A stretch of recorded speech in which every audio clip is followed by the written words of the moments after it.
Tim, thanks for coming on. Really appreciate you taking the time to have a conversation with me. Would you mind telling us a little bit about yourself before we get started? My pleasure, Tom. Thanks for inviting me. I'm glad to be here on your program.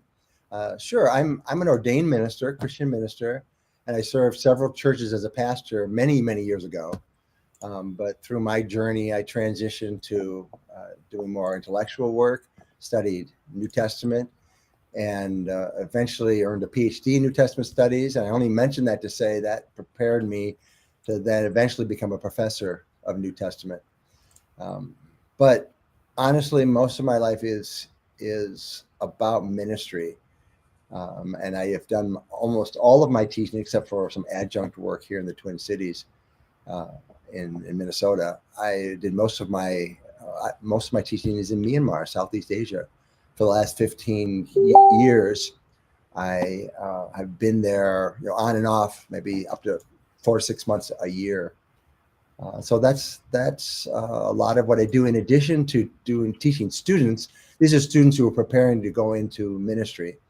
I've also been doing workshops for pastors who are thinking about or asking questions about how can they be more effective as leaders in their contexts. And as I already mentioned, my particular focus of my context has been Southeast Asia, Myanmar, which has honestly been a horrendous setting in the last 19 months. But that's a little bit about me and what I've been doing and what my focus is. Cool. So the topic today is, should we prefer Christianity or atheism? Could you tell me more about your position on that topic? Sure. I want to say at the beginning, though, that I'm not a philosopher, and I'm not a scientist, and I'm not an apologist. And so I find the topic super interesting, but these are not areas of my expertise. And so as I engage in this, I feel that I just want to acknowledge that I don't know all the language, terminology, or have not done the kind of research you've done in philosophy to be able to interact with you on, at the same level that you can interact with me. So I just wanted to say again, what does it mean about where I am coming from? As a minister and professor of New Testament, my approach is the Christian faith is significantly influenced by the Bible, naturally, because that's what I've been studying, and my own experience, both in my personal life and also significantly in my experience working with people who are suffering, people who are struggling with issues, people who are disillusioned with God or discouraged with God or discouraged about their lives or their relationships. So there's a really heavy practical dimension to how I think and how I've lived over here for the last several decades. And so honestly, I'm a novice when it comes to trying to explain or defend my faith to an atheist. And so I'm not presenting myself as an apologist on the same terms that maybe you're used to. But I do appreciate being able to have this conversation. And I'm going to answer this question in the only way that I know how to do that. And that's as an insider to the Christian faith. And I think this is very important methodologically. And that's something we may want to discuss if you're interested. But my view on discussing any topic is the importance of recognizing where somebody stands, and that it's not, I suppose, if you're talking about gravitation or gravity or gravitational pulls, forces, you can be fairly abstract.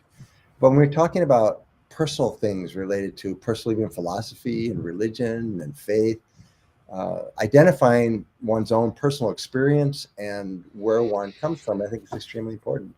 And so I'm just declaring myself, and I'm identifying that I'm an insider, and I can't be anything other than that, except in the most abstract, artificial way. So I'm hoping you will help me understand what it's like to be an atheist, but I can speak mostly from a position of being an insider. So as an insider, I can identify many different reasons why I prefer Christianity to atheism. with the caveat that I've never been inside as an atheist. So that's why I said a moment ago, I'm looking to you to tell me why you prefer atheism. But I will tell you why I prefer Christianity vis-a-vis what I imagine it would be like to be an atheist. That's as close as I can get. So all that by way of introduction to say, in short,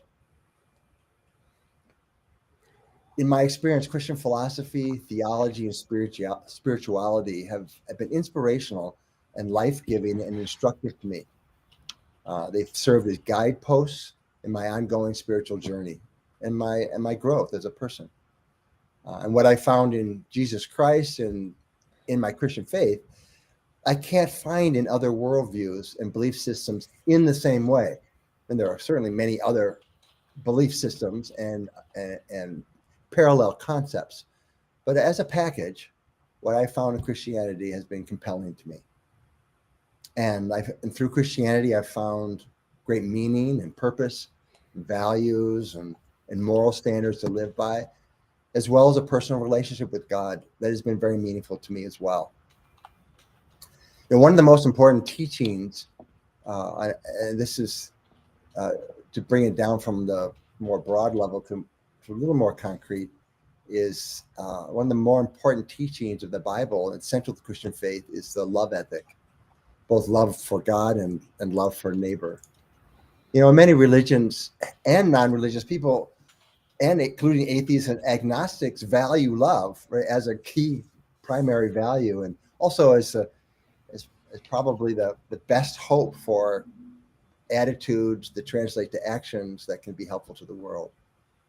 So I think many of us will agree with that. And for me, that it's Christianity that has elevated this as the central ethic, love, and has informed me as to what it really means to love, and given me so many ideas in practice about what that love looks like for myself as well as for other people. So having said all that, I'll just say a few more things here by way of introduction. I'm not suggesting that I have figured out everything that there is about philosophy, religion, spirituality, let alone the universe. I'm not making any such claim. I really see myself as a learner, and that I'm on a journey of discovery. And there's so much I don't know. And the more I study and the more I listen to other people and different points of view, which is why I'm looking forward to hearing from you today, the more I learn, the more I'm challenged. And so I live in this, what I consider to be a soup of so many different ideas and so many different possibilities and so many things that can't be known for sure. And yet, when it comes down to my own existence, I have to choose at least a provisional philosophy, a provisional worldview that will guide me and help me from day to day.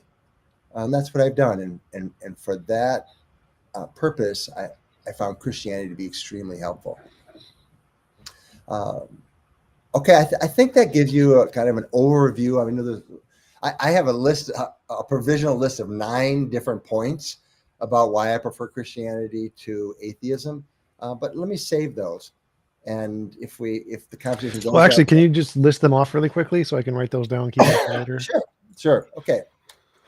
And again, these are not. I developed this list in the last 2 weeks, Tom. Okay, so I just want you to know that this is. I'm trying to put into words something that I'm not usually asked to give.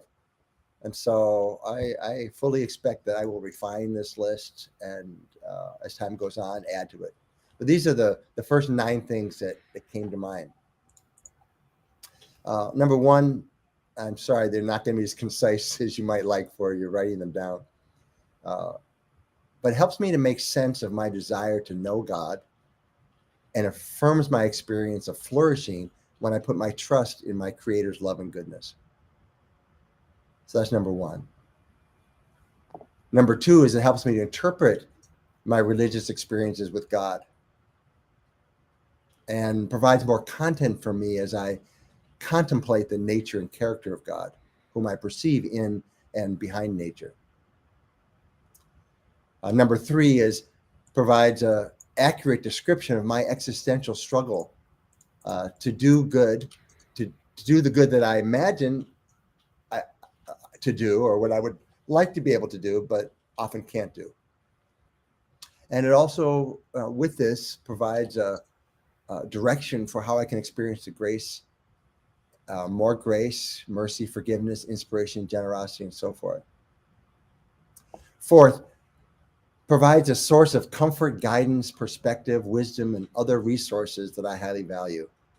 And that's in the dynamic of the personal relationship with God that I refer to. 5, provides a more substantial basis for morality and life-giving values than atheism, in that right and wrong, love, justice, and so forth are regarded as fundamental principles. Whereas in naturalism, as I understand it, you have to try to derive these values speculatively. So I don't see them in nature. I don't see these same values in nature in any kind of objective way, although I certainly can agree that we could construct a moral system that we could probably agree on. Number 6 is Christianity provides a deeply meaningful and satisfying relationship with other followers of Christ. And what I've experienced in this, in a broad sense of the term community, mutual care, shared value system, hope, and common reference point, Christ, when setting priorities and working through conflicts and other challenges. 7, Christianity provides a better meaning and purpose to human existence. In my opinion, I don't see any inherent meaning or purpose in the universe through through naturalism. But in Christianity, it's core to our philosophy. And then number 8 is it provides hope for life after death. The older I get, the more I'm interested in what happens after my life ends. And through the resurrection of Jesus Christ, my belief in the resurrection of Jesus Christ, that gives me hope. It gives me something rooted in history, as debated as it is, that points to something better. So let me be clear. When I state these 8 points, I want to be really clear. I acknowledge that I am coming from an existential point of view. This is my experience. Did you say there was 9? There's 9. Did I leave one off? I did say there were 9, and I only gave you 8. And I can't tell you why I only have 8 now on my sheet. So let's just rewind and say there were 8 reasons. And if I can recall the 9th one later, I'll add it back. But I only see 8 here on my sheet. All right. So what I want to be clear here about methodologically is that I am not claiming that what I experience in Christianity is unique to the Christian faith, or that there aren't all sorts of challenges and issues related to it. What I'm saying is I want to put these 8 values or to me positive experiences, things that I value from my experience, alongside anybody else's list from any other worldview. And today we're talking mostly about atheism. And so that's what I'd want to talk about is not do my 8 points prove that Christianity is better than atheism. No. Do my 8 points, how do they stack up against what atheism offers? And that's why it's a matter of preference rather than a matter of proof. Well, so the first thing would be one of the people in the comments said, Dennis and Bailey, I'm only interested in believing any religious claims if they're actually true. Can the Reverend convince me Christianity is actually true? I prefer not to believe untrue things. So even if all of the points you said are accurate descriptions of what you feel from being religious, doesn't make it true. Like all of that could be, you can get all of these things, meaning, purpose, value, make sense of things, interprets your experience, helps you to deal with struggle. Like all that can happen from fictional stories too. Pretty much every other religion also has that, and I don't think you're a universalist. So false religions can essentially get all of these things. So is there anything in what you provided that would indicate it's true? Again, this is going to come down to how you define what's true. Is it scientifically verifiable? Well, just to clarify, I define true as what corresponds to reality. Yeah, and I would ask you, uh, does human experience, is that part of reality? Sure. Okay, so if it's true to my experience, it's true to reality. No, if your experience is true, but the fact that it happened in your experience does not mean it's independent of your experience in reality. So I can experience a unicorn. It doesn't mean the unicorn exists in reality. It just exists in my imagination. My imagination exists in reality. Right. So in other words, you're saying people can have hallucinations, people can have imagination about things that don't. But we're not talking about that kind of thing. We're talking about my experiences related to the types of experiences that you also value. So, like community, like meaning, like purpose. So we should compare apples to apples. So I'm Well, the talking. question is like for those things, you think you have some ideology that gives you a grounds or basis for those things, but that could just be a unicorn, could just be a delusion, illusion. Like none of that makes it true. Even if like I have an interaction with somebody, if I go to a Harry Potter convention and we have a great relationship and friendship and we build meaning and purpose and we look to the book of Harry Potter for guidance on what to do in moral situations and we have this robust community and meaning and purpose in studying the magic of Harry Potter, it can still all be false. None of that makes it true. That's right. But comparing what I shared with you to a hypothetical situation that you know is absurd, to me, it doesn't seem like a meaningful conversation, Tom. Why don't you compare it to something that's concrete and real, an alternative worldview? Why not atheism? Because that's what we're here to talk about. Well, Tell me about how you, as an atheist, find meaning and purpose, and how it can make sense of your own experiences or lack of experiences with God. Um, how it forms the basis for morality. That's what we should be talking about. Is comparing my list to yours, not trying to press me to say, can you prove objectively that these things are true? Because I've already said I can't. And so, yes, I think that you're whoever it is that asked this question, and it was a very good question. It's a question I've had for myself. But is it true? Is it true? Um, but you have to go and when you recognize that there are limits to what we can prove are true, limits to things that are important to us. I don't want to offend Harry Potter fans and suggest that the Harry Potter Club is not important, because I'm sure for them it is very important. But just like video games are very important to video game players. But that's not the same level of talking about human relationships and love and human flourishing and the things that are just so core and important to our lives. wait, I'm missing the difference here. I literally see no difference between Harry Potter communities and religious communities. I see absolutely no difference there. Um, the point is, Harry Potter communities aren't setting out with the same kind of goals. I don't think the same kind of goals and seeking to answer the same kind of questions that I, as a Christian, am trying to do. And again, why are we talking about Harry Potter? We should be talking about atheism, and let's put the atheistic naturalist worldview alongside of the Christian worldview, because that's really what we're comparing. That's the whole question today. Should we prefer Christianity to atheism? Right. And I'm told you this is the reason that what I get from Christianity, because I get these things from Christianity and I don't see how I could get them from atheism, I prefer Christianity. That's the point. I'm not trying to convince your followers who are atheists to believe what I'm saying. I'm asking them just to listen to what I'm saying and to hear my experience, and for them to look at their own experience, and let's discuss that back and forth. Well, like you said the Harry Potter example was ridiculous, and it's if something is ridiculous, we probably shouldn't believe it, right? It's something we should not believe. We should reject belief in that thing because it's ridiculous. You'd agree, I imagine. Uh, yes, but Tom, I know that's a setup. Okay, because your next point is, and belief in God is ridiculous, so we shouldn't talk about that either.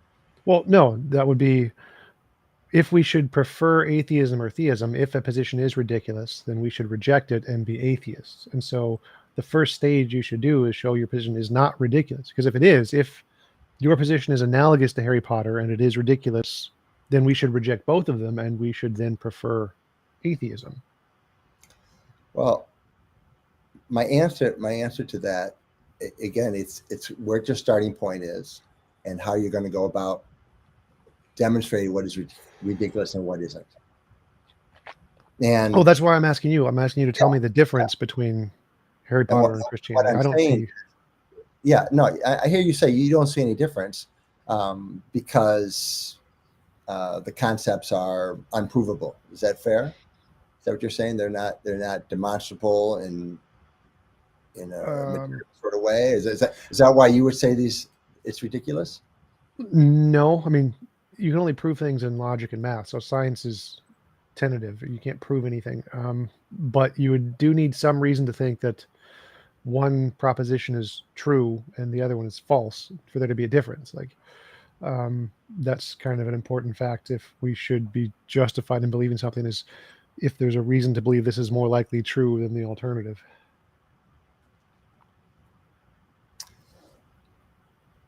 I think what I'm trying to say is that I find that my experience with the Christian faith has compelled me to value it, and I will acknowledge that I can't prove the existence of God. I can't prove that these things are true to the satisfaction of somebody who's on the outside. Well, okay, so I just want to clarify. There's a difference between proof and evidence. You don't need evidence. You don't need proof to have evidence. So like proof is like 100%. Evidence is like 1%. So like we all know we can't prove anything, but if you have if you can't provide evidence to 1%, and you're willing to make that concession, that's what we're asking about. Do you have anything that can even give 1% of evidence to show there's a reason to believe it's true more than false? No one cares about proof. We want evidence. Yeah. And what I had said earlier is the evidence for me is in my personal experience. It's what I've experienced in my relationship with God. It's my experience when I believe the principles and I put them into practice. My evidence is how it has changed my life, how it has changed how I view myself, how I treat other people. It influences my work. All of that is for me, the evidence is that it works in my life. Not everything works. There are a lot of things I don't understand, a lot of questions I still have, but I found so much that does work and that is meaningful to me in practice. That's my evidence. That's my evidence. And I can give you additional reasons why I think it's certainly understandable, but it's contested evidence. That's outside my experience. So I've been focusing mostly on my own experience rather than talk about things that you know very well, the traditional evidence that's presented for the Christian faith. But all that's contested, and you know that. And so, yeah. So I'm asking specifically about like the 8 points you listed. Our perspective that isn't evidence. So we want to know why you think that's evidence, because if your evidence that can presumably move the dial even 1% is your personal experience, that seems to work equally as well for Harry Potter. They have equally as much profound experiences and cultural experiences and meaning and purpose and all that stuff. And so if those things count as evidence, then it would be equally as evidence for Harry Potter being true as it is for Christianity to be true. To me, that doesn't seem to make sense. And so I don't see why personal experience would count as evidence in the first place. I mean, it's nice to have it. It's a good way to build a hypothesis that you have an experience, but it's not evidence the hypothesis is true. It's just a way to build a hypothesis. I think we are, human beings, we are always going to be living in the world where we cannot demonstrate conclusively that our worldview is correct. Well, again, I don't care about demonstrate conclusively. I want 1% evidence. I don't need 57% evidence and 1%. I don't. Maybe you can help me find a better way to say what I'm saying. I'm trying to explain it to you. Is to me my experience with God in prayer, my experiences, encounters with God, my the application of the philosophies and teaching of Scripture in my life, all of those things are evidence to me because it's qualitative evidence. And so Why? it's personal because it's convincing. It's compelling to me. Why is it compelling? What is it about this fact that makes it compelling that it's true? Because it's life changing. When maybe I'm being too abstract. When I found myself, I'll tell you a couple stories, and that may help you understand more where I'm coming from as a Christian existentialist. When I was 14 years old, I was in our Christian tradition, very conservative Christian tradition. We had to go to church every Sunday night, and so my parents were off at church, and we lived 2 blocks away from this church, and it was raining, and I, as a rebellious teenager, was sitting on the porch smoking a cigarette, and knowing my parents would kill me if they found me smoking a cigarette and ditching church. And so it got, a little teenage, energy around that. And then I had the gall I don't know why I did this. I just looked up to heaven and said a prayer. I said, God, if you make it stop raining, I'll go to church. So what do you think happened? Did it stop raining? Yes. I thought you might say that. No, it didn't. And that was the best thing in the world that could have happened to me, because I heard a voice in my head. It could have been from anywhere, but I'm just telling you my experience. I heard a voice in my head that said, who are you to give conditions to the Almighty God? And for me, it was a totally unexpected experience. I threw out my cigarette, walked to the church in the rain, got wet, and sat down in the back of row. And that night I submitted myself. I gave myself to God. What that means is I said, God, I will do your will with my life. So that's a personal experience. I can't replicate that for anybody else, but I can share it as my experience. And that was convincing to me that God was real and God was calling me to a different kind of relationship with him. And so that's one experience. And I've had other ones too that have been life-changing over the years as well. Well, if a Hindu came to you and they said they had a experience with the elephant-headed god, and they told them to go to whatever they call church, do you think you would? What? Temple. Temple. Yeah. Do you think that would be evidence that they actually met an elephant-headed god, or evidence they probably had a delusion, illusion, misconception, hallucination, one of those things? It would only be suggestive at best, because I wouldn't be able to know. But I would have to look at their behavior. I mean, that's what a psychologist would do, right? So, I don't think so. No, yeah, absolutely. A psychologist, when they hear a different idea, they may not make a judgment about what the person says, but it would say, how is this affecting how they live? I don't think they ask that. I'm pretty familiar with psychology, and the fact that people are convicted in their beliefs and it changes their lifestyle has absolutely no implications towards its truth whatsoever. Well, you're going 2 different directions here. What do you mean, not truth? So if someone has a testimony that they experienced something and it profoundly affects the way they act and it changes their life positively or negatively, psychologists don't in any way care. That doesn't in any way affect their diagnosis of whether or not it was a delusion. The criterions for what qualifies as a delusion has nothing to do with how it affects someone's life. Well, you may be right about that, because I'm not a psychologist or a psychiatrist. I just know what I've read, and what little bit I've read suggests. So I'll just accept what you're saying. I mean, I don't have any reason to argue with you. My point, though, is not how psychologists work. I shouldn't have even brought that up, I guess. My point is more that it seems to me that what psychologists are interested in my experience, having gone to therapy myself, is that they want to know how my beliefs affect how I live, and whether there's there's dysfunction, whether there is function, whether it's constructive or whether it's destructive.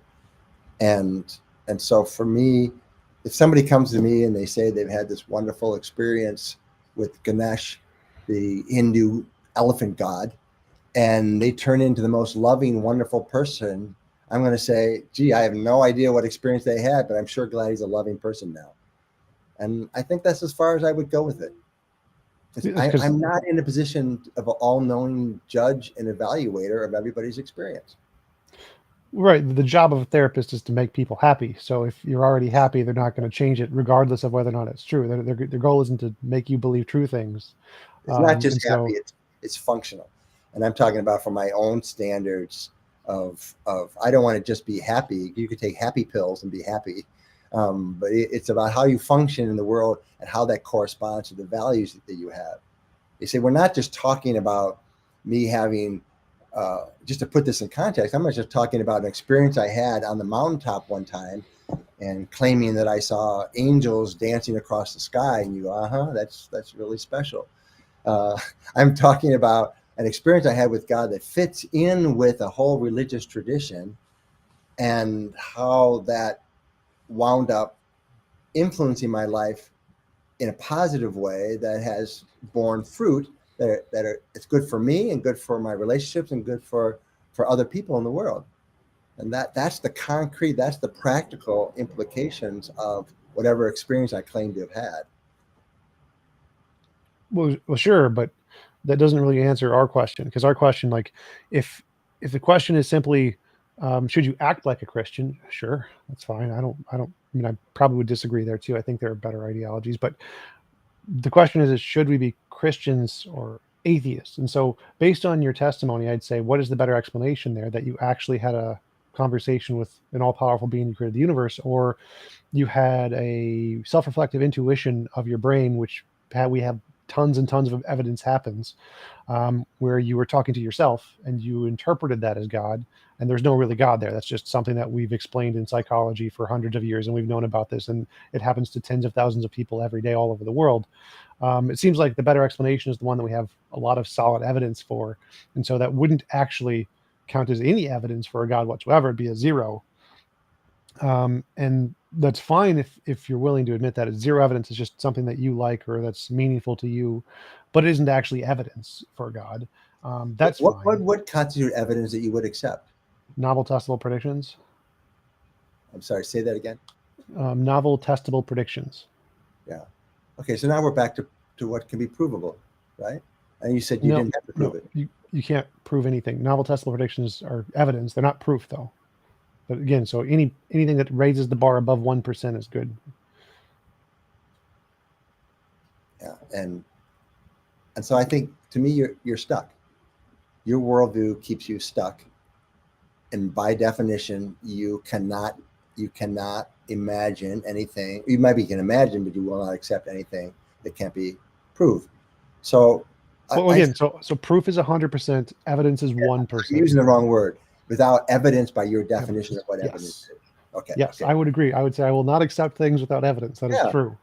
So we're at an impasse already. It's only been half an hour. Well, no, that's fine. As long as you're willing to make that concession, I'm happy with that. That's fine. That would be one of the reasons. I think this is a reason we should probably prefer atheism. Like if you don't want to believe things without evidence, you should probably prefer atheism. That would be one of my arguments for atheism. Okay. All right. And then so we can go on. What else? Well, go ahead. What else? Yeah, we can go on to the other thing. So my next question would be: why do you think you can't get an equal or greater amount of all of the 8 things you listed from a different ideology, including atheism?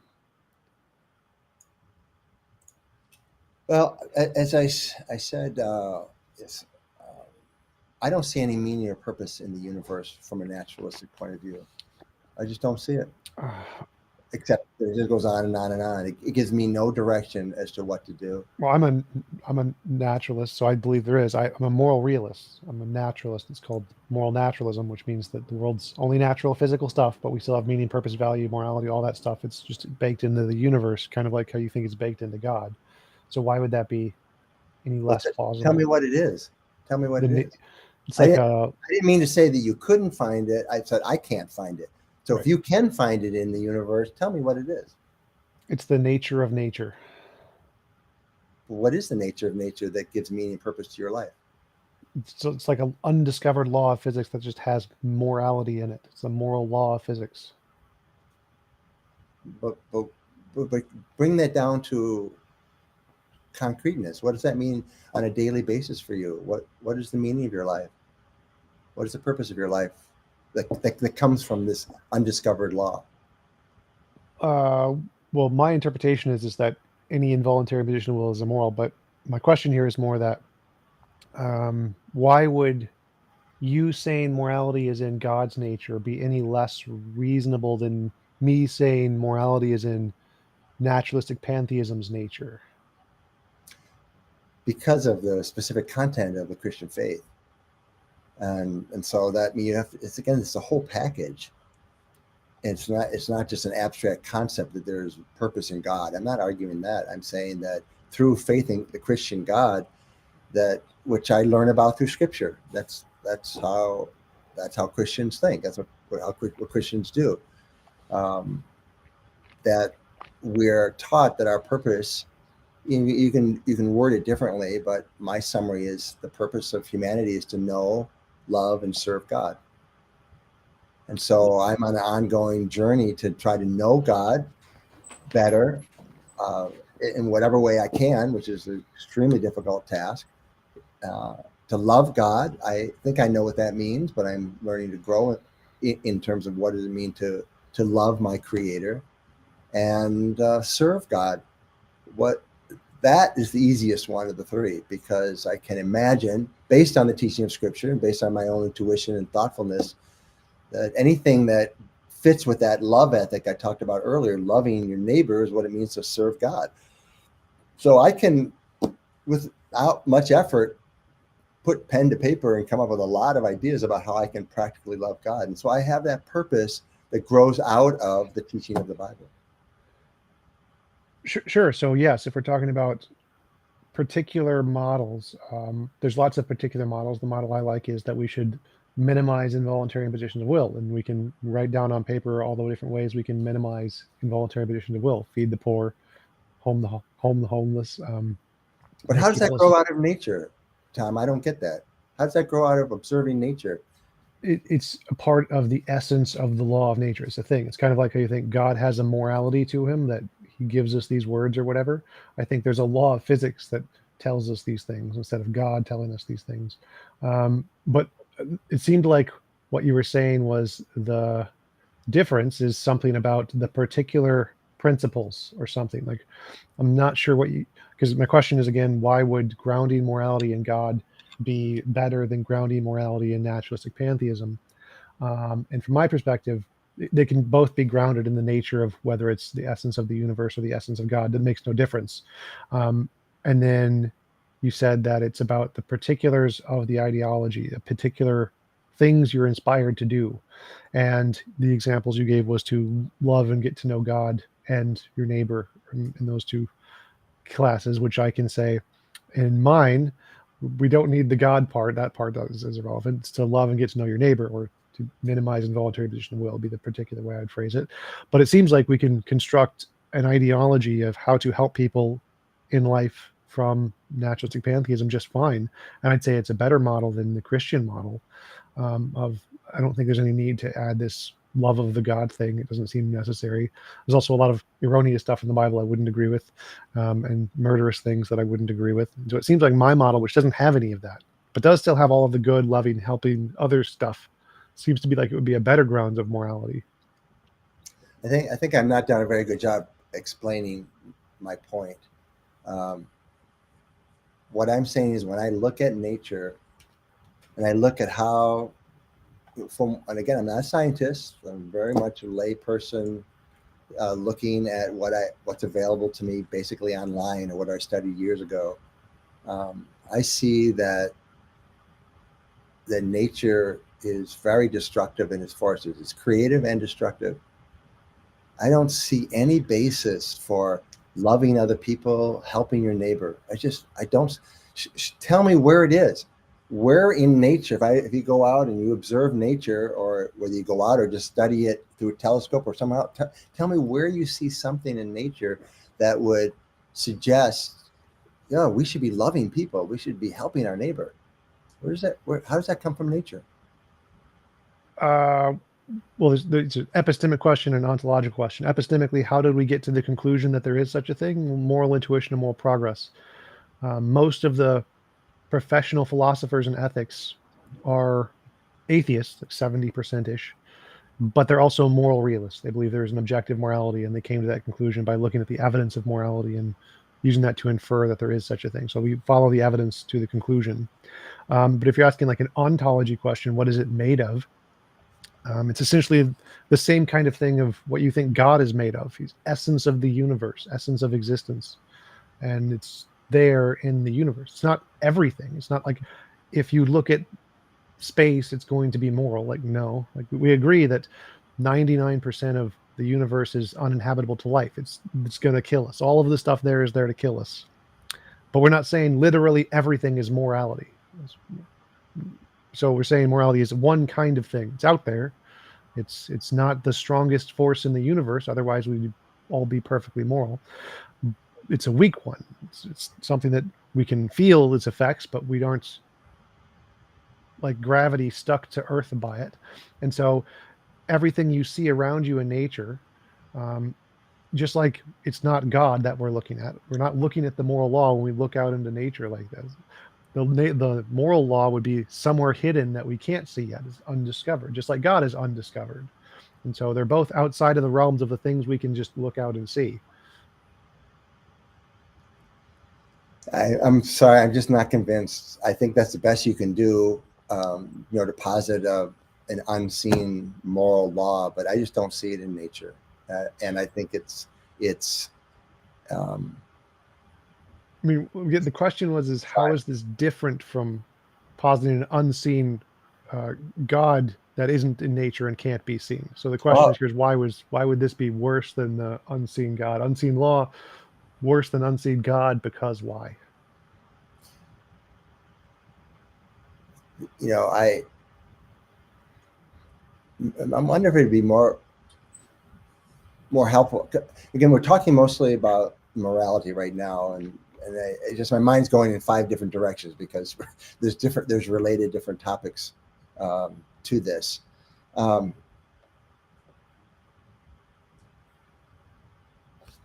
When I talk about the God hypothesis, all right, the imagining that there's a God, then it's all linked to our scripture and how this has been understood and written about and talked about and experienced over time. And there's a flow from a belief in God, from an experience with God that I and many other people have had, that like the one I told you about. It wasn't unique to me. It wasn't me seeing a unicorn, imagining a unicorn, and nobody else has ever done that.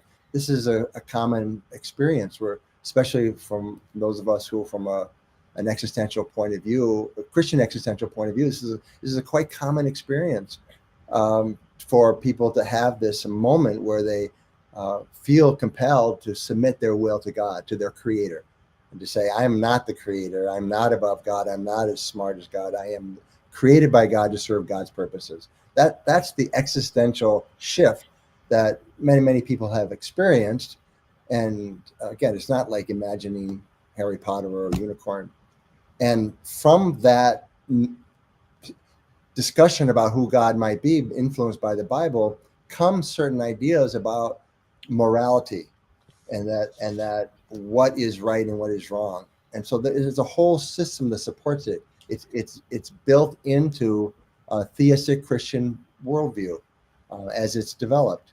It seems like you're counting those as like, I don't see that in a naturalistic worldview. I don't see that as it's not basic. You can say that morality has developed over time, right? That's that what you're saying? Morality has developed over time in human existence? No. What you're saying? No, I'm saying morality exists as a fundamental part of the universe before any humans existed. But you can't give me any evidence for that. There's no evidence for that. Irony. Yes, I agree. But the point is that you already admitted you can't get any evidence for God either. So that wouldn't actually be a difference. but God, so you're now equating my God hypothesis, which I grant is a hypothesis. Okay, so it's a working hypothesis with morality as Well, side by side. Because you're saying I can't give evidence for God, and you can't give evidence for the existence of naturalistic morality, so pantheism. they're the same. No. So morality is like the question, and then God is a possible answer, and naturalistic pantheism is a possible answer. So so the alternatives here, atheism with a non-God universe, we still have morality there. We still think morality is there. But if you're saying which, because you said God explains morality, and I'm saying that we can have an equal or better explanation of morality without God. Now, there's evidence for neither of these, neither the God-based model or the non-God-based model, but they can both provide equivalent answers at the very least, which means that the point that you gave on morality, I think it was number 5 on your list, wouldn't actually be a reason to prefer Christianity because it works equally as well for both models. Yeah, and if equally as well as zero evidence from an atheist perspective, it's still equally as well. So the point here is to say that we can both come up with hypotheses to explain morality, and they're equivalent hypotheses as far as I can tell. I'd actually say the atheist one is slightly better. Therefore, morality would at best be a reason, a tie between the two, and at worst for you slightly favor atheism because I think the moral models provided by atheism are slightly better.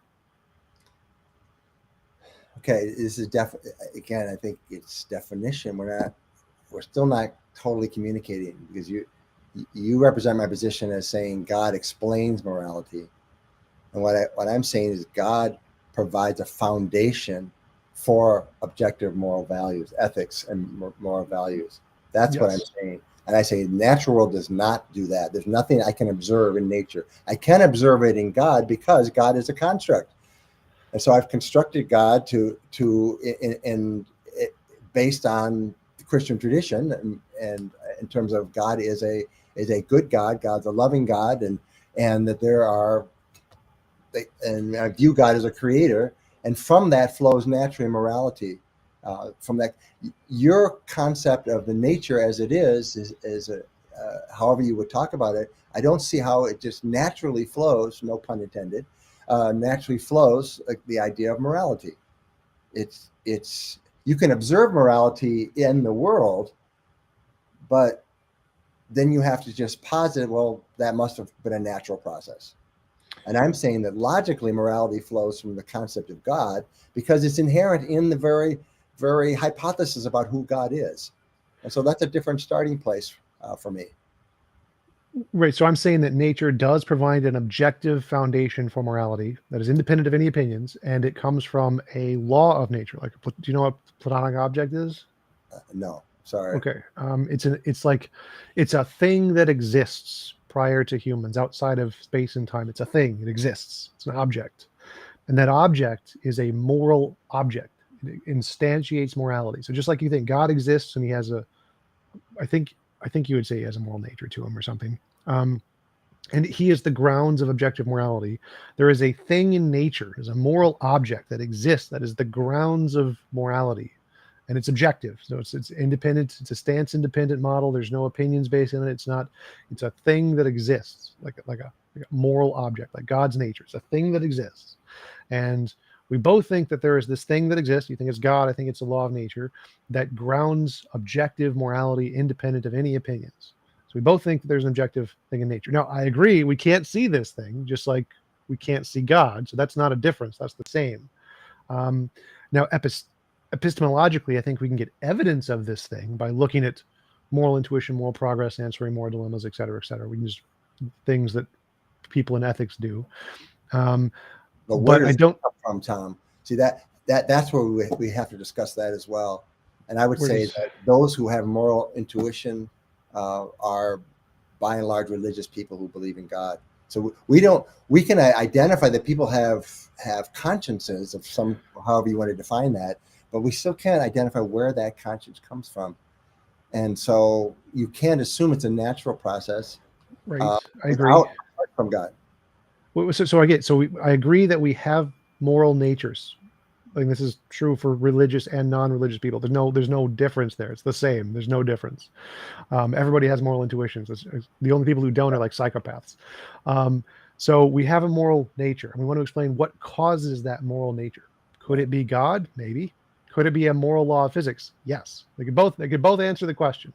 So the question is why would we prefer the Christian solution to the naturalist solution? Because they both answer the question. It seems like they answer it equally well. Because of the trajectory of where it goes.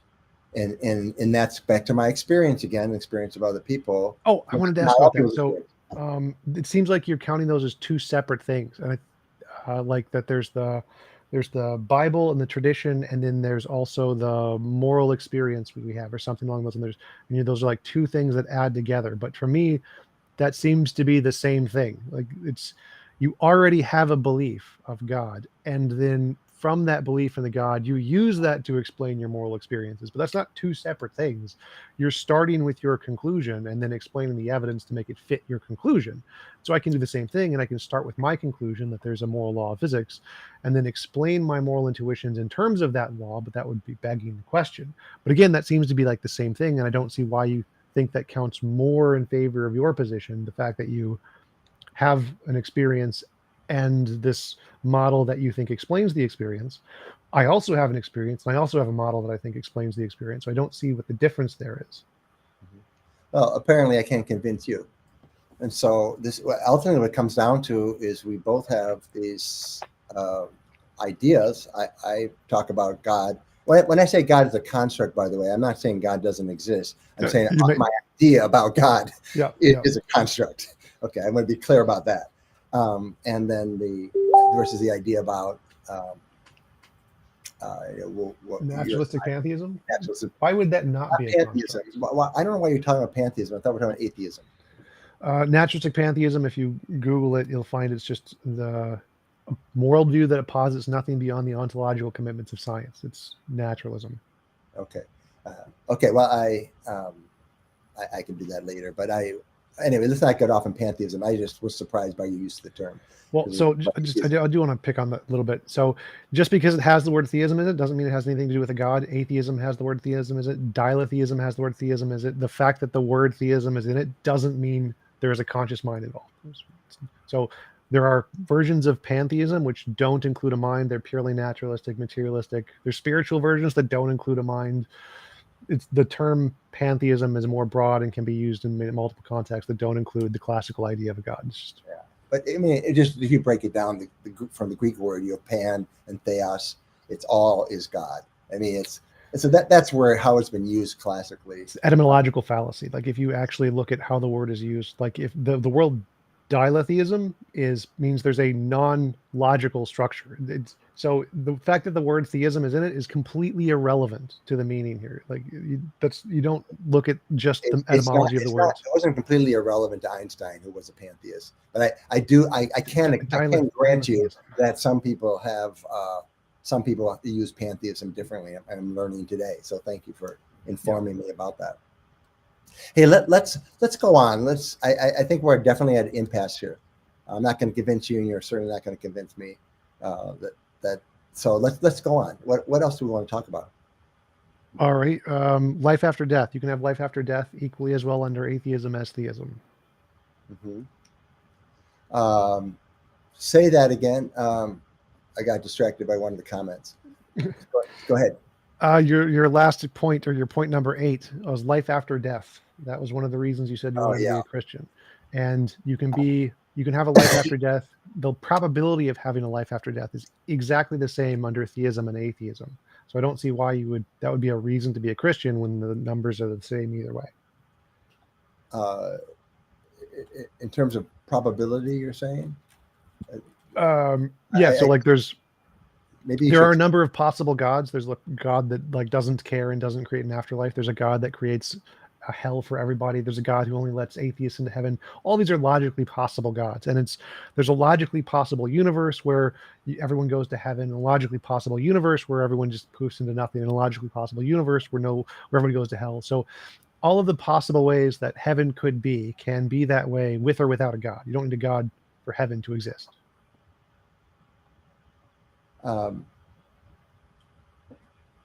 Okay. Um, I'm not sure really where to go with that.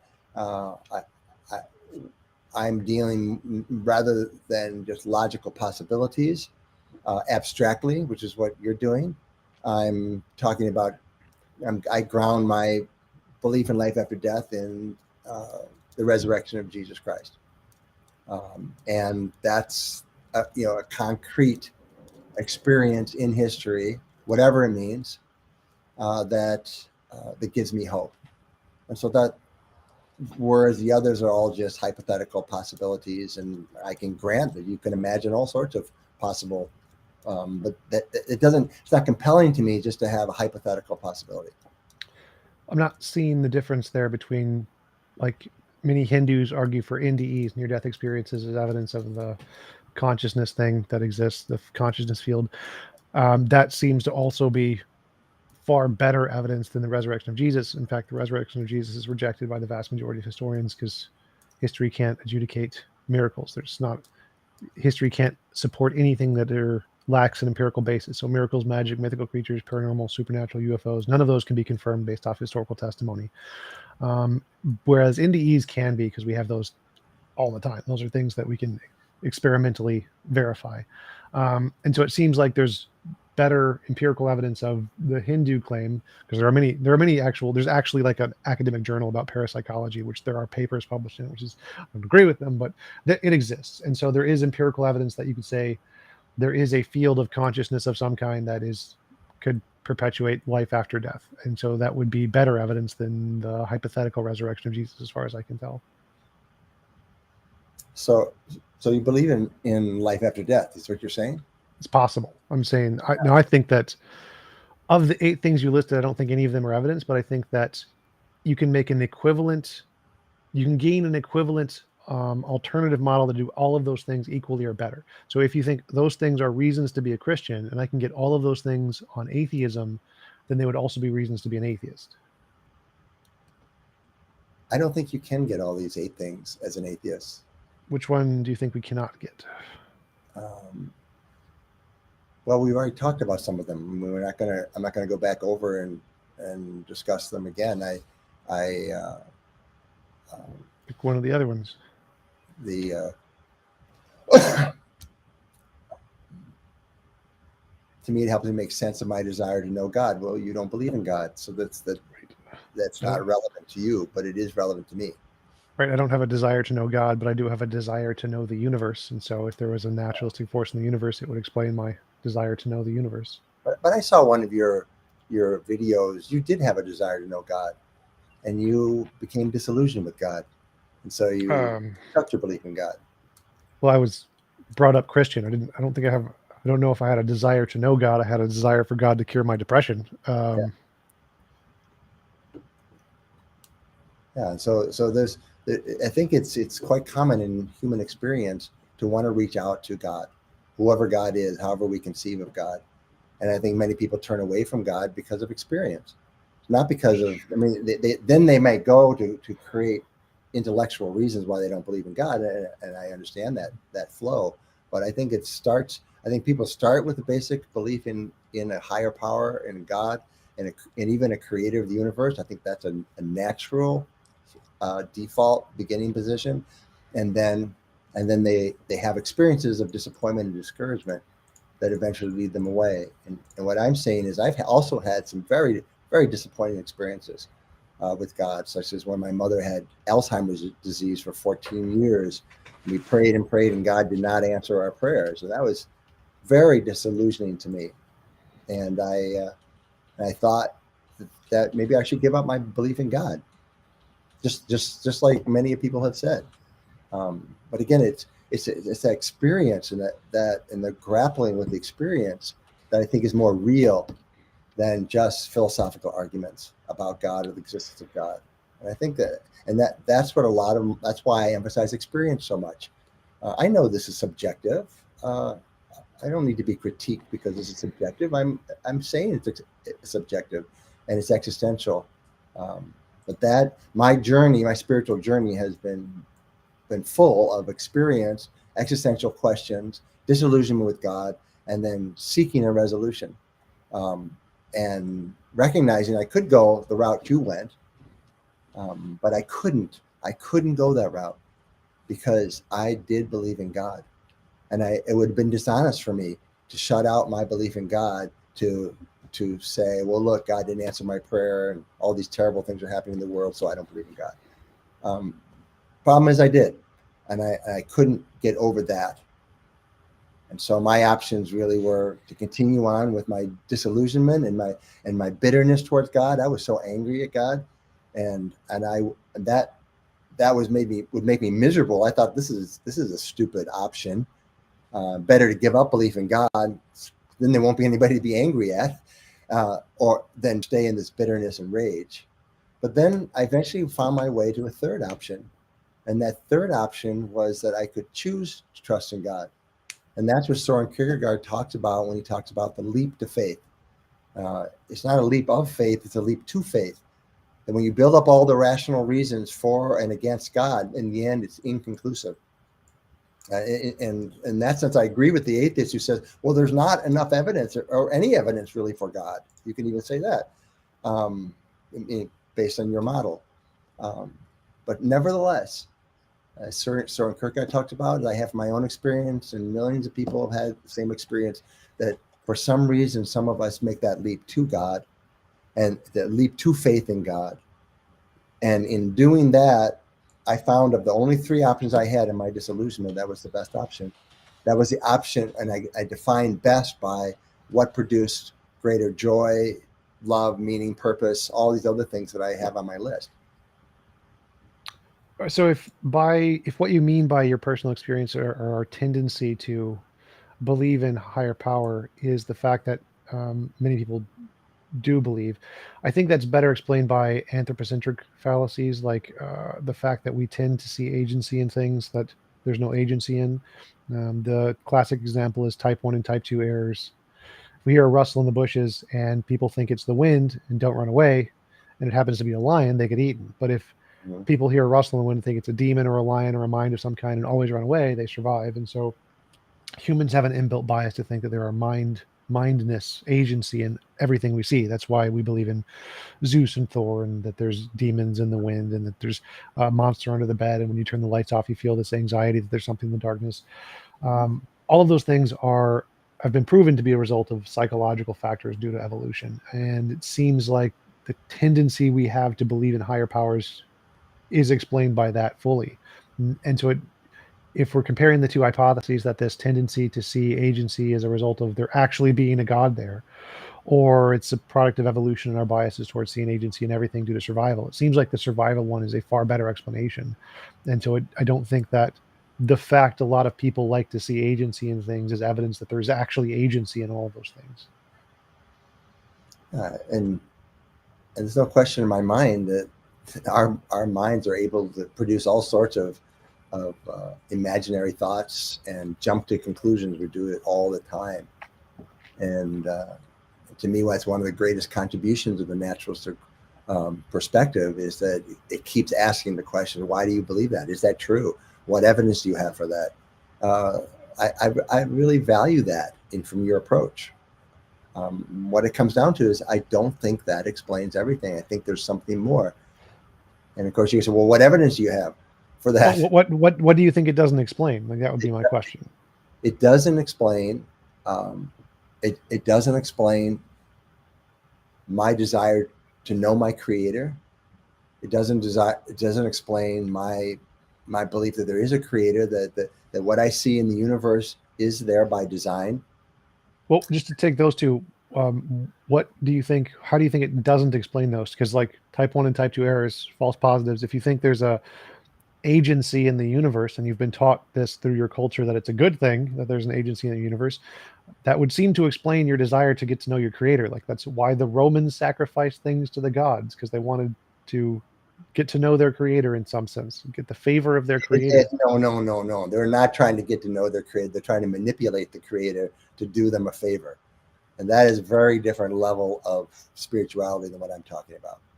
Well, I don't see the difference there. So it seems like the case. Let me explain the difference if you can't see it.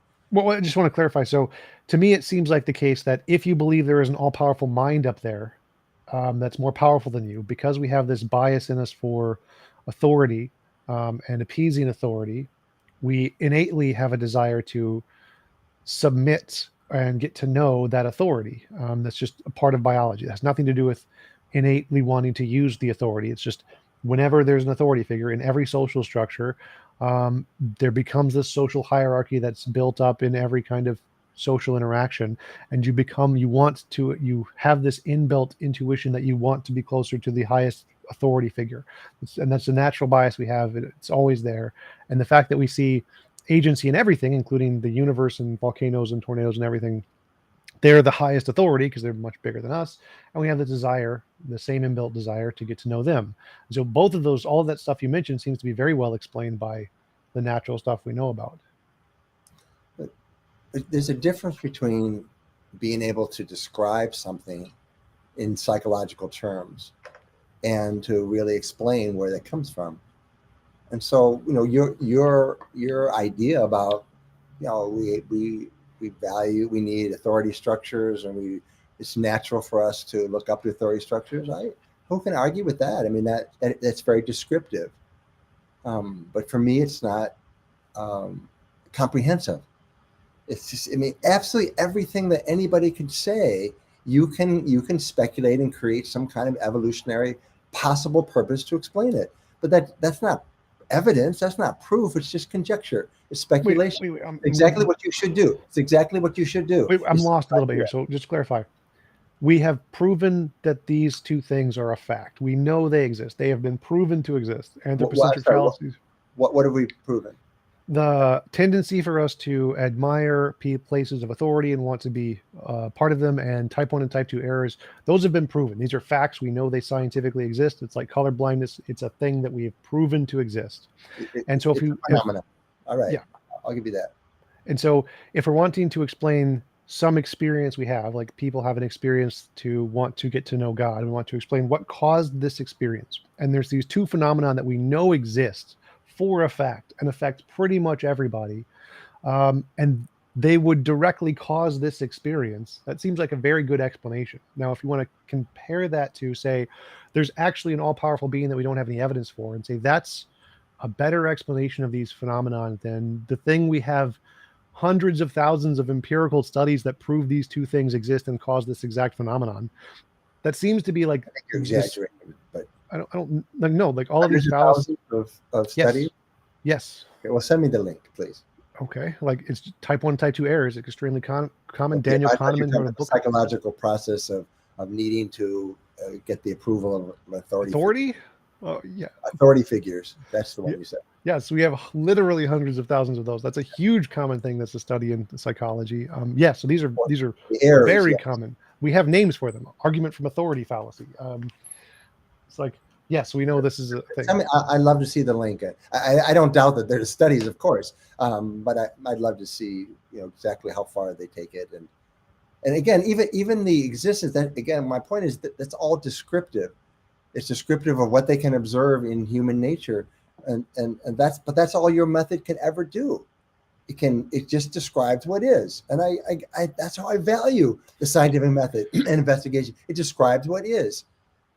And I'm not satisfied with what you are able to describe, because my intuition suggests that there's something more.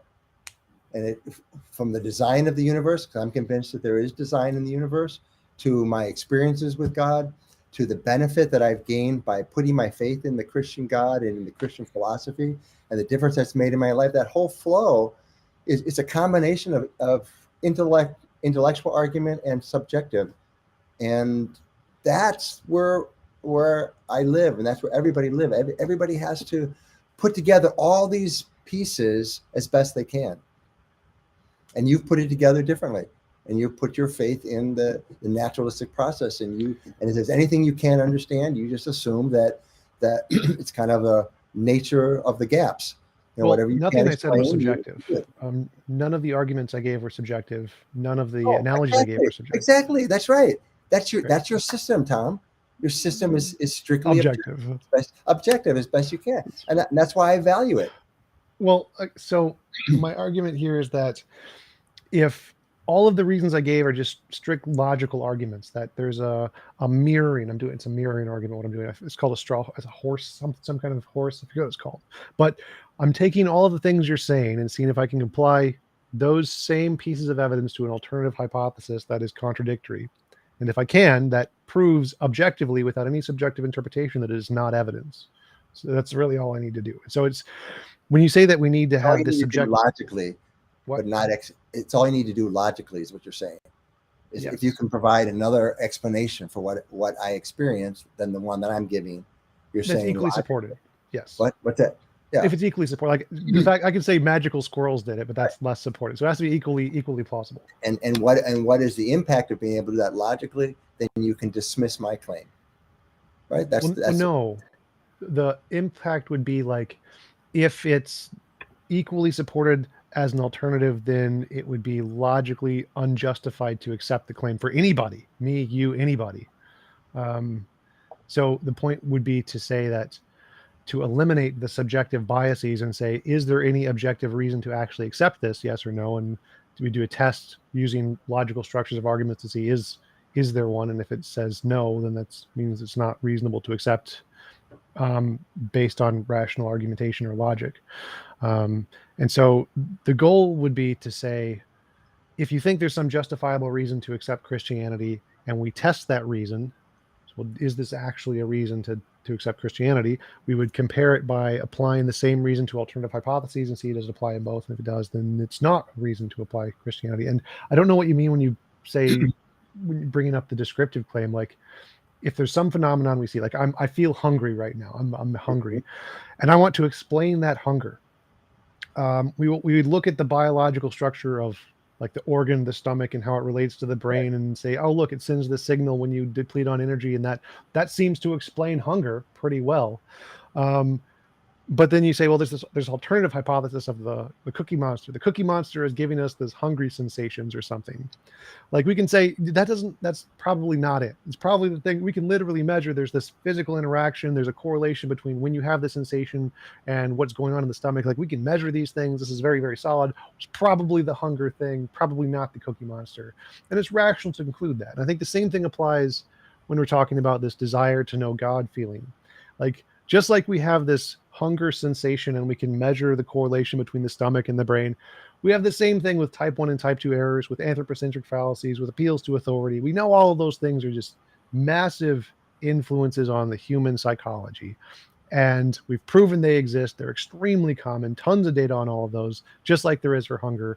And so if we're asking what causes this phenomenon to want to get to know a creator, it's probably those things, just like it's probably the stomach that causes hunger instead of the Cookie Monster. And so I think that when you bring those things up as if it's something that's not explained by naturalism, it confuses me greatly, because those seem to be far better explained by naturalism.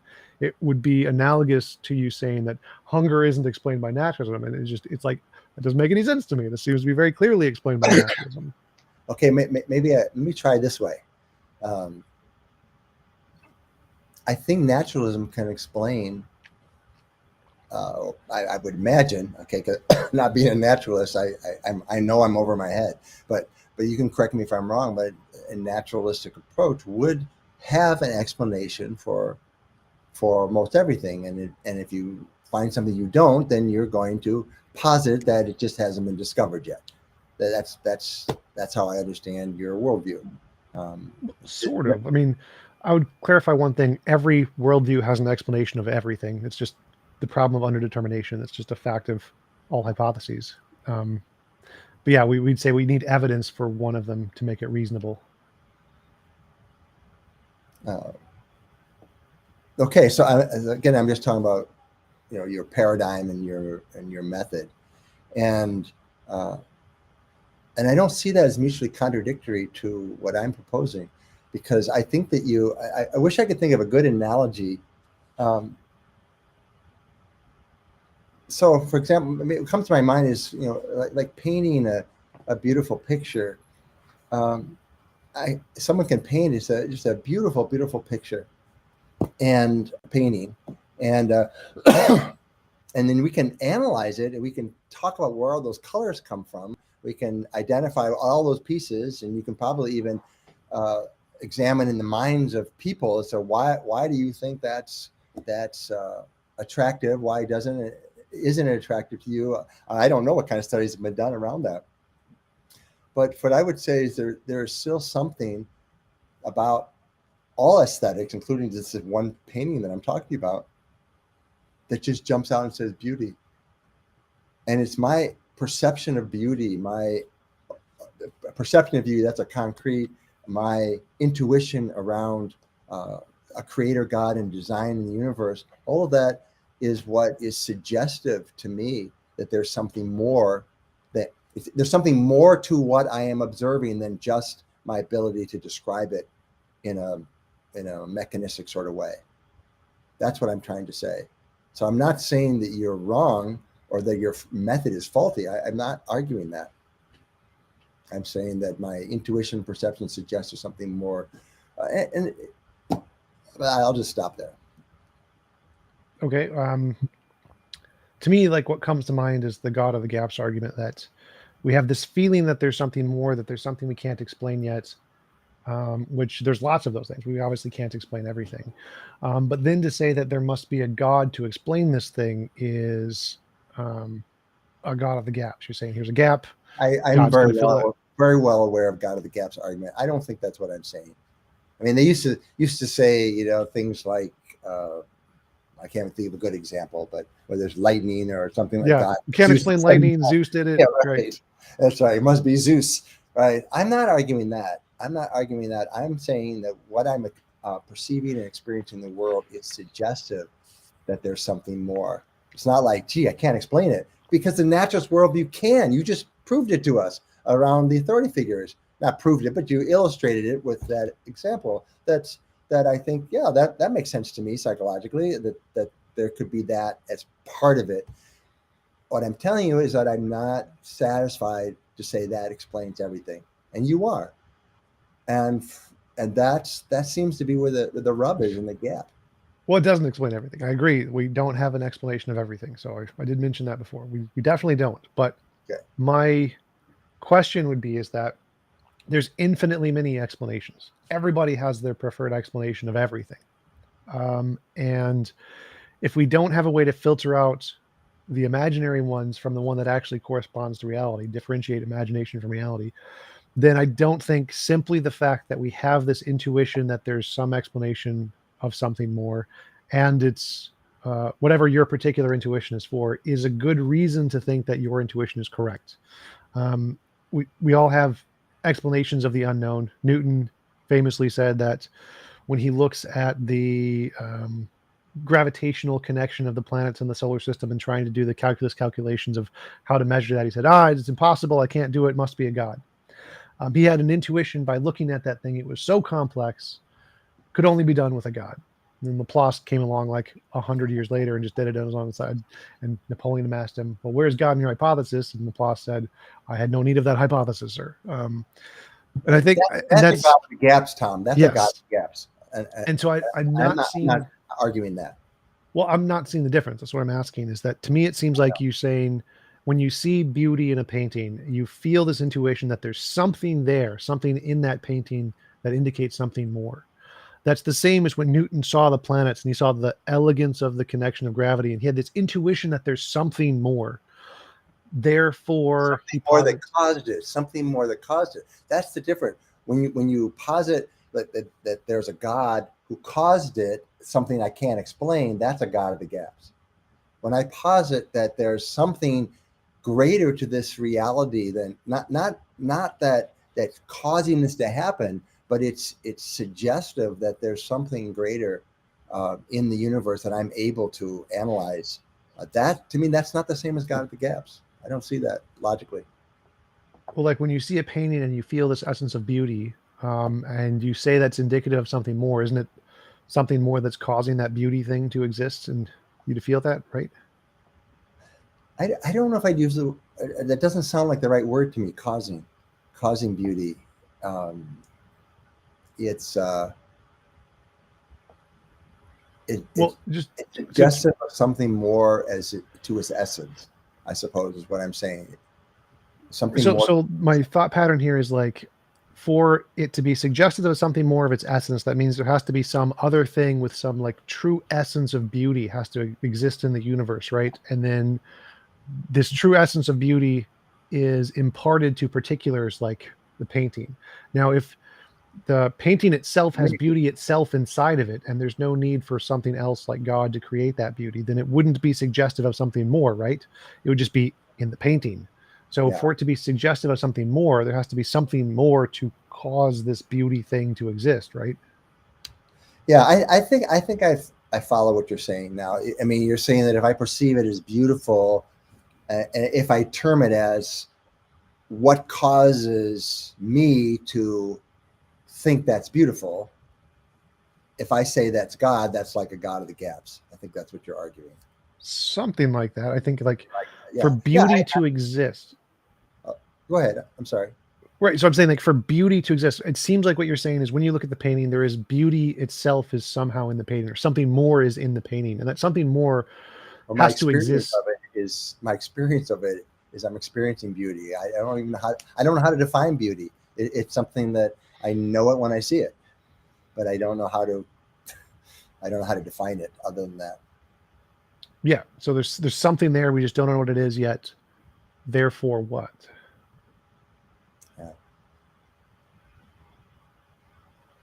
And so what I said was things like beauty and aesthetics and what I perceive to be just the amazing design. When my first son was born, for example, uh, I know there's a biological explanation for the pregnancy and the birth of the child, but when I held my son in my arms, that's when I consciously said, "Now I believe in God." And I already did believe in God, but there was something about perceiving something so wonderful, so amazing, whether it's beauty or whether it's the birth of a child or whether it's the vast universe. Um, the all of that is, to me, reinforces um, my own perception that there is a God. It's subjective, Tom. It is subjective. But what I that's where people live. People are subjective people, and I think trying to stamp out any confidence in their subjective perceptions is wrongheaded. I think it's limited. It's limited. I think you think you're doing them a favor, but I think you're doing them harm because even from a natural point of view, if you look at the whole history of time, I mean, whole history of time, but the whole history of human development, and we go back to morality and say, well, people have this conscience and et cetera, and there's an evolutionary reason for that. If in their how they've evolved to this day, if it's their belief in a creator God to whom they're accountable is really the linchpin in their conviction of what's right and wrong and their conviction that they need to do what's right, I'm not sure what the rationale is for trying to pull that away from them, even though you can argue you don't have good evidence for that. You pull that away, if from an evolutionary point of view, if that has been necessary for them to get to the place where they know right from wrong, what's the rationale for trying to pull all that away from the average person on the street? Well, I think 3 points there. One is that I don't care what anybody believes. I'm just, because of my autism, I like to analyze ideas and see if there's logic behind them. So it has nothing to do with motivation. I don't really care what anybody believes.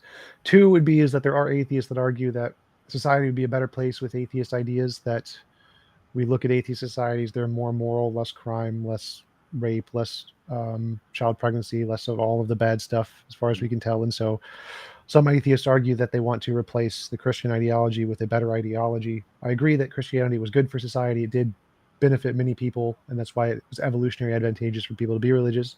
But now we have a better one, and we should replace it with a better one. And the third was that I'm going through your argument that, like, there is, when you saw your first son's birth or whatever, you felt or saw something in that, some phenomenon. I don't think you like, I don't know.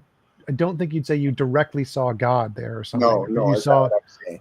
right. And so, but you saw something, and that something was indicative of a God, which means that there must be some essence of something that was sourced from God in some way.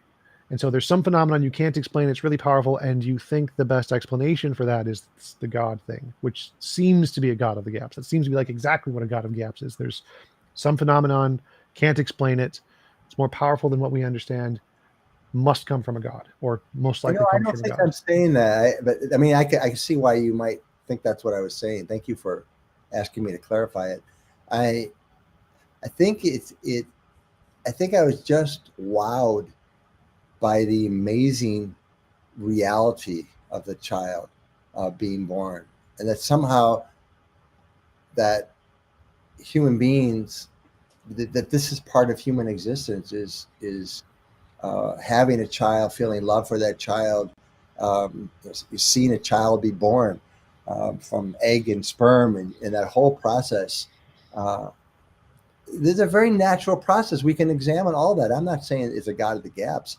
It's the same kind of thing that beauty does. It propels my imagination to think that it didn't just happen by chance. This is this didn't have to happen in this way, but it did, and it's amazing and it's beautiful. I admire it, and it leads me naturally to want to believe in a creator and to praise that creator. That's what it evokes in me.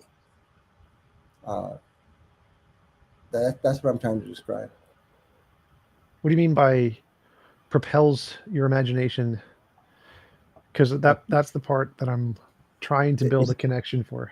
Okay, it leads to uh, well, it's the design argument. What I'm just let me Sure. I'm just something popped into my head. So it seems like you're saying this is so awe-inspiring it couldn't happen by chance, or this is so awe-inspiring it can't happen without a God, or this is so awe-inspiring that it's too complex. It seems like what you're saying is that you have this experience that there is something and it's so profound in some way that there must be something greater than just natural processes or something. It seems like that's what you're Okay, saying. wait. Okay, this is a subtle difference, but I think it is a real difference.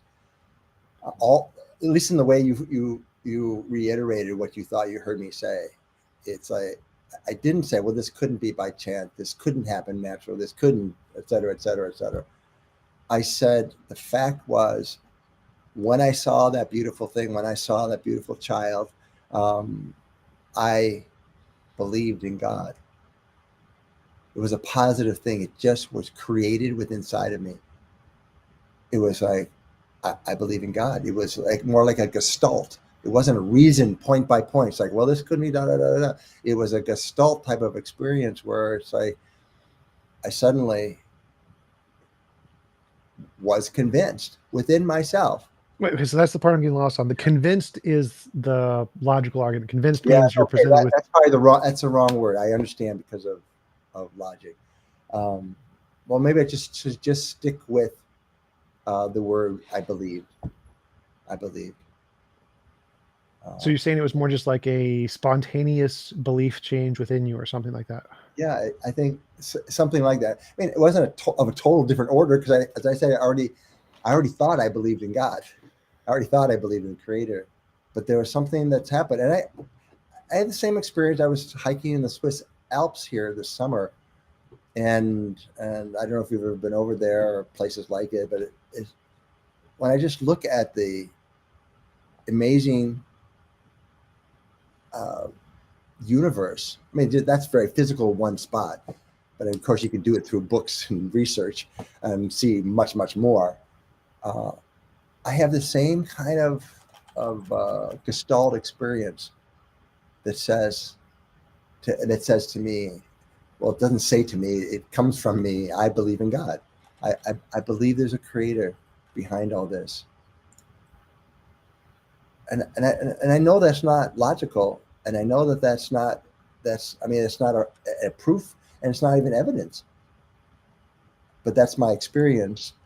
And we're not on the fourth floor of the hospital in the psych ward. We're not having, you're not talking to somebody who's never had this experience before. I'm talking about the kinds of experiences and perceptions that that many people have.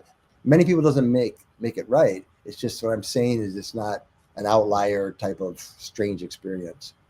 It's my experience, and I think it means something. I think it means something, and in this ongoing search to try to understand what is the meaning of the universe, what is the universe, how should human beings live, how can human beings flourish, how can we really learn to love one another, and make this world a better place. And these are things I think you and I share in common in terms of values and what we want.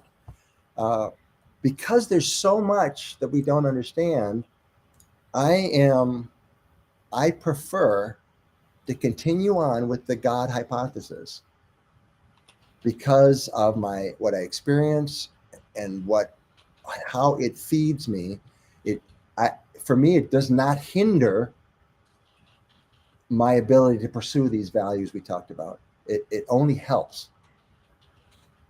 And the atheistic worldview, as I've already said, we have a disagreement about it, but I think fundamentally there is no right and wrong that comes out of nature that I can perceive.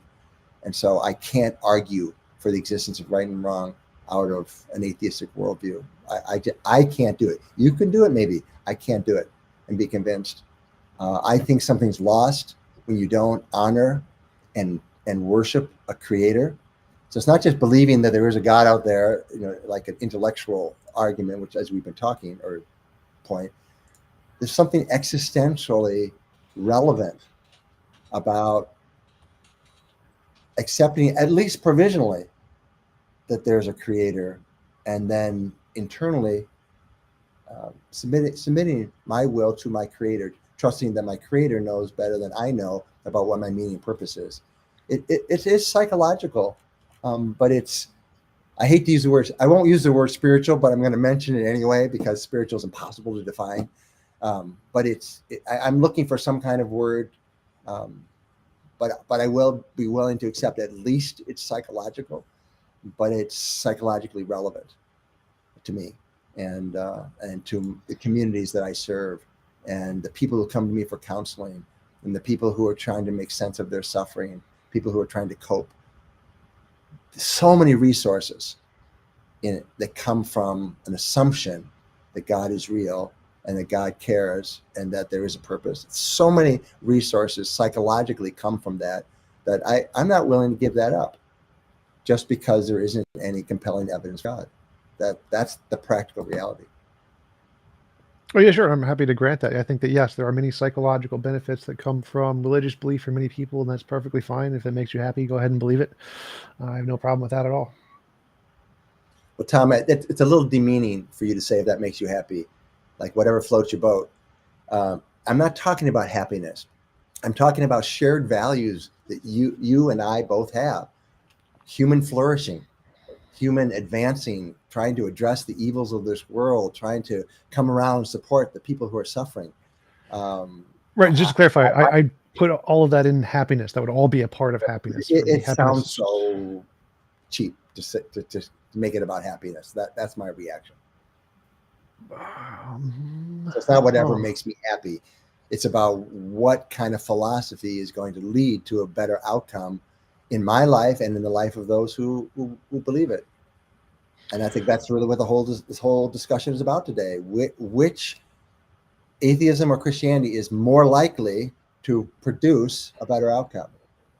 In my life personally, so you could say happiness there, but it's much more than that in terms of pursuing our shared values. Like that's what the discussion really should be about. And you're not convinced by my lack of evidence. I understand that, but other people are because they have their own experiences that drives them in a positive direction. And I'm defining positive by seeking these same values and trusting the same ethics and seeking the same kind of goals in the world to make the world a better place. Right. I would definitely agree that's the most important goal. And I would, in that context, argue that probably a different ideology would be better than Christianity. I think that all ideologies are on a spectrum. Christianity is probably better than Islam or any of the ones that are hyper violent, I'd say. But I think there's probably better ones. I think that the best way we can I would say maximize happiness. I think that would be like the ultimate. What would be the best flourishing for everyone would be to maximize the freedom of everyone to have no involuntary impositions of will. That would be the perfect world from my perspective. And I think that having an ideology that is built around that would probably be a better ideology than Christianity and lead to better results than Christianity. And so I would say that the goal should be to create a world where we force people to do things they don't consent to as little as possible and change the laws of physics as much as possible to allow those kinds of situations. So Did you anything we can say do to, change the laws of physics? What did you just yep, say? yep, change the laws of physics. I'm sorry, we won't go into that, but I was just curious. I'd never heard anybody say you could change the laws of physics. Yeah, gravity was repulsive at the early universe. The laws of physics change. Okay, all right, but go ahead. Look, I didn't mean to interrupt you. I was just surprised by what you said. Yeah. So I think that's. I agree that having different ideologies has different impact on the world, and we should try to pick an ideology that maximizes the most moral outcomes, the best world for us all. I would classify that as happiness. I just put that in the happiness category, or you would probably put it in like the human flourishing category or something. And so I would say that I agree with you on that point, and I would argue that the more humanistic worldviews do that better than Christianity, and so they would be a better worldview to adopt, evidenced by the more secular society, the less crime in every way. What are you referring to? Like Greenland, and Iceland, and Finland? Is that what you're referring to when you say that? Japan, Norway, Sweden, Singapore. Yeah. So we've got Singapore is largely Christian, but Japan certainly is not. And I think UK is above 50% non-religious. America is 40%. Yeah, UK is really thriving now, isn't it? Sorry, atheism is growing, in the world. I mean, it seems to be advancing statistically, but again, I don't think you're going to argue that 18%. What? Singapore, 18% Christian. Yes, but I think there's a disproportionate number of those people in positions of leadership. But I don't have stats at my fingertips. But I don't think you're going to argue that the number of people that hold to a view validates it, are you?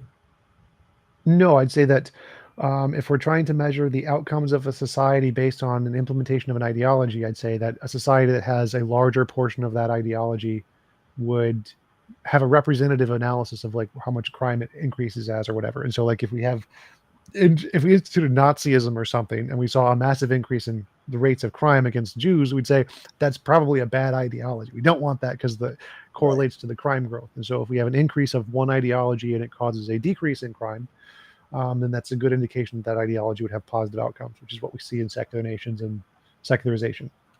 So secularization of a government is not the same as saying that that's the outgrowth of atheism. I mean, those are two different things. Right, because the crime rate isn't by the government, it's by the people. So I'm saying like the people adopting the ideology tends to do less crime. The government is. I think this is a huge study that I am not qualified to really look at, but what I do know from my research days is we would need to identify all the variables and identify what beyond correlation of how many people are atheists and what the crime rate is causation, and that's going to require a lot of study. But if you want to go that route of saying, well, here countries with more atheism seem like they're having lower crime, of course that begs the question: what are the other factors that are different? I mean, it's a huge thing. But what is your answer to the worst mass murderers in history who were atheistic? Stalin and Mao Zedong. I mean that there's also that possibility. Yeah. And this takes us back to the morality issue, is that I don't see in an atheistic worldview any clear sign of what's right and wrong. I think it's a matter of committee decision. Eventually, it's like, well, let's get together and decide what is in our best enlightened self-interest. But I don't think people actually function on that level. People work in their own self-interest. And so somebody who really believes that, who really gets it, as Nietzsche got it, really got it. If we really dig down deep, we see that there is no compelling reason to do anything but in my own self-interest. It leads to, it can lead to horrible consequences. Well, Fortunately, it doesn't. so saying Nietzsche is a representation of someone who actually gets atheism is like saying Hitler is a representation of someone who actually gets Christianity.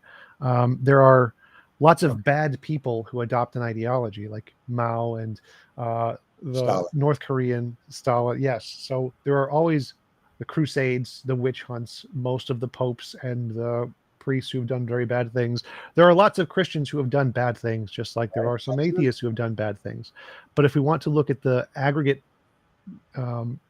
popularity, like those guys are all like socialist communists, like there's a political ideology there that causes lots of harm regardless of what your religious ideology is, and so most likely those are attributed to the political ideology, not the religious ideology. When we look at the religious ideology of just atheism, and compare it to the religious ideology of Christianity, there is some rate of people who become violent, but the tendency is that the vast majority of atheists are the least violent, least criminal in society. There are obviously examples of communist Russia or whatever, but if we're looking at the tendency, it goes the other direction. Just like there's, and we can develop bad examples on both sides, clearly. Okay, fair enough. But I think about like what happened in Tibet. One of the things that when the Chinese came in and took over there, to that, the Mao's philosophy was religion is reason. We want to stamp it out. Now we've had, I think the last I heard, over 1 million Tibetans have been killed because of the struggle there. What I'm concerned about, and you didn't say this. Okay, you didn't say this. So I want to be fair to you. I do want to bring that up. So, one sec. I just want to clarify that, like, every religion goes into the countries and wipes out the other religions. Like the 15 of the top 20 most countries with the worst Christian persecution are Muslim, unsurprisingly. So yes, when a new ideology comes in, there's a tendency to try to wipe out the old ideologies that has nothing to do with whether or not it includes God. That's just all ideologies do that. But then you have to look at the ideology. So okay, this is great. This is a great conversation because it keeps going to different branches. But one of the things I appreciate about Christianity is that built into the system is an ability to critique the egregious excesses or atrocities. And so, yes, there have been some terrible things like the Inquisition. As far as we can tell, only 3,000 people were killed. I feel sorry for those 3,000 people for sure. It was terrible. But in the end, yeah, I found statistics on that. I mean, there are people that claim it without any evidence that there were many, many more, but I don't have evidence. 30 to 300,000 is the current. Yeah, 30 to 300. So 30 is what I've seen. And so, I mean, it's a terrible thing. But even say all the witches that were killed, it wasn't tens of millions or maybe 50,000. That's a lot. But the point is there were millions more Christians who were not participating in killing witches and killing Muslims. It was about 110,000 in the witch hunts. Well, again, that's not according to my statistics. I'm just pulling up academic journals these are published papers. I also read published paper that said 50,000. So again, we could have competing. I'm happy with that. 50,000 is fine. Okay, but the point is, it's not to just throw that out. It's like, what about the Crusades? What about the witch hunts? Christians are really awful people, or they really have done terrible things. It's yeah, they have, but built into the system is an ability to critique that, as has happened even with slavery. I mean, there were Christians who were supporting slavery, but it was ultimately the Christians in UK who were leading the charge, and also Christians in the north of the United States who, for moral reasons, for Christian reasons, said this is an evil that must stop. And so there's a check and balance in there. With atheism, I don't see the check and balance. Fortunately, as you're telling me, there are a lot of nice atheists, and that's great. That's fortunate for the world. But I'm saying fundamentally, without any kind of a moral system that demands or requires love and kindness and mercy and justice, I think we're going to keep seeing these kinds of egregious experiences, like with Stalin and with Mao, and who knows who's next. But so So to me, that's my backdrop on my concern about atheism as a foundation for morality. And so, but let's just say that atheism equally can produce a really good ideology that for human happiness and flourishing. I mean, I'll grant you that it could also do that. I can imagine that as well.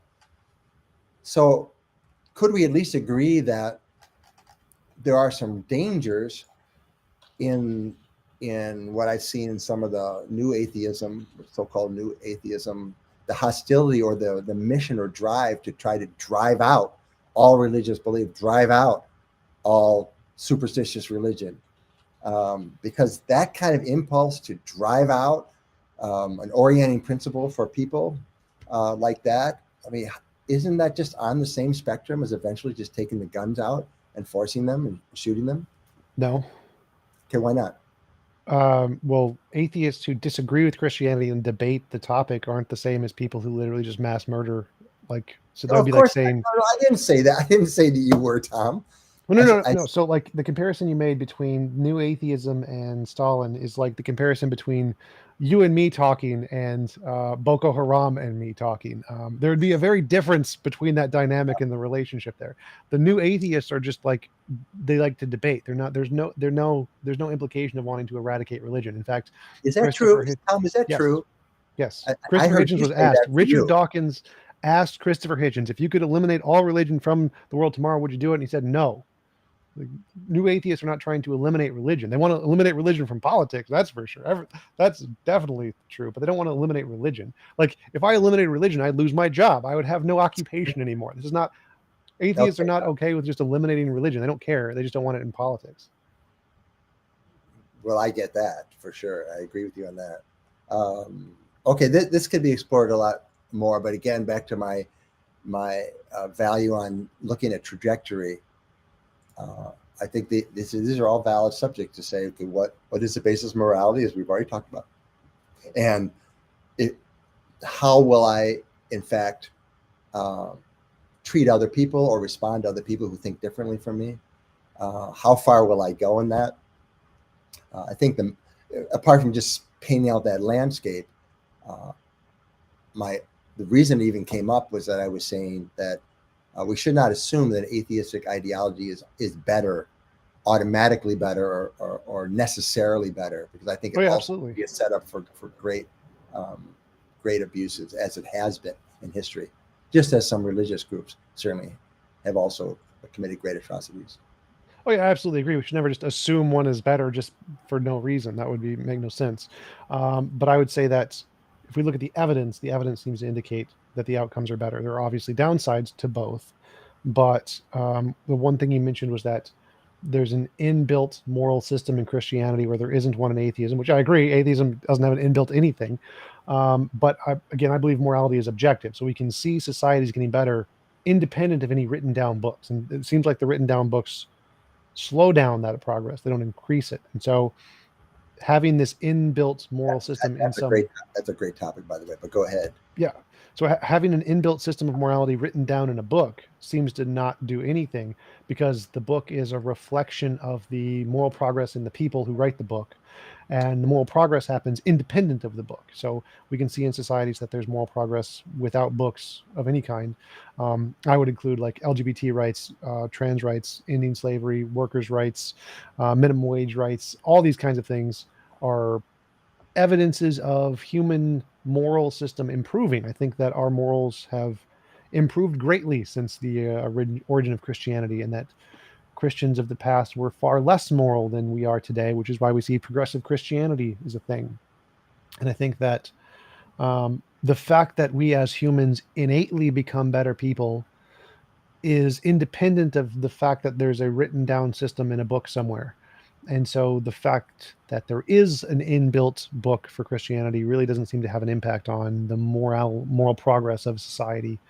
And so atheism not having that is really independent because I think there is this objective morality that's moving us towards a more moral essence of our nature. And so we don't need any kind of written down book thing to have that. So that I think that goes along with what you talked about being a humanistic perspective. right? I mean, so it sounds like you've got a fundamentally positive view of human beings. The human beings, if if if they would embrace this more naturalism and the worldview you talked about, that they would naturally progress toward a better and better society. That's what you're saying. I think that we are progressing regardless. So Islamic society is progressing. They legalized women's right to drive about 5 years ago. Christian society is progressing, progressive Christianity. Every society in human nature, as we gain in technology, is becoming more moral. The great book, Better Angels of Our Natures by Steven Pinker, explores this, that even given Nazism and Stalinism, humanity as a whole is better than it's ever been, ever. And that pattern is going to continue regardless of which ideology we pick, because I think the ideology is going to change to fit our moral natures at the time period. That's why I think that people reinterpret Christianity for some things like progressive Christianity, because as we become more moral, we make the ideology fit our moral stature of the society. And so even if we stayed with Christianity, the world would still get better. I just think it'd get better faster if we were humanist. It's an interesting hypothesis. I just look at the history of humanity, and I look at my own heart and mind and anybody I've ever known, and I don't see I see right alongside my impulses to do good, I see impulses to do wrong, and they just exist side by side. And I think an unfettered humanity doesn't necessarily produce good. I think that's naive. For whatever progress we're making in society, we'd have to try to identify what are the causes of that, what's producing that, and I think there are multiple causes for that. But again, that would require some kind of a database research, massive database research, rather than just making assertions. Right. That's why Steven Pinker, Better Angels of Our Nature, he has all of that stuff. That's the Harvard guy, I think, isn't he? Yes. Yeah. Harvard or Stanford? It doesn't matter. I'm just trying to place him in the universe. Yeah. And so I have not read that book yet. And it sounds, I'd be very interested to read that. But again, it doesn't, I'm skeptical, not of his books, I haven't read his book, but I'm skeptical of overconfidence in human nature.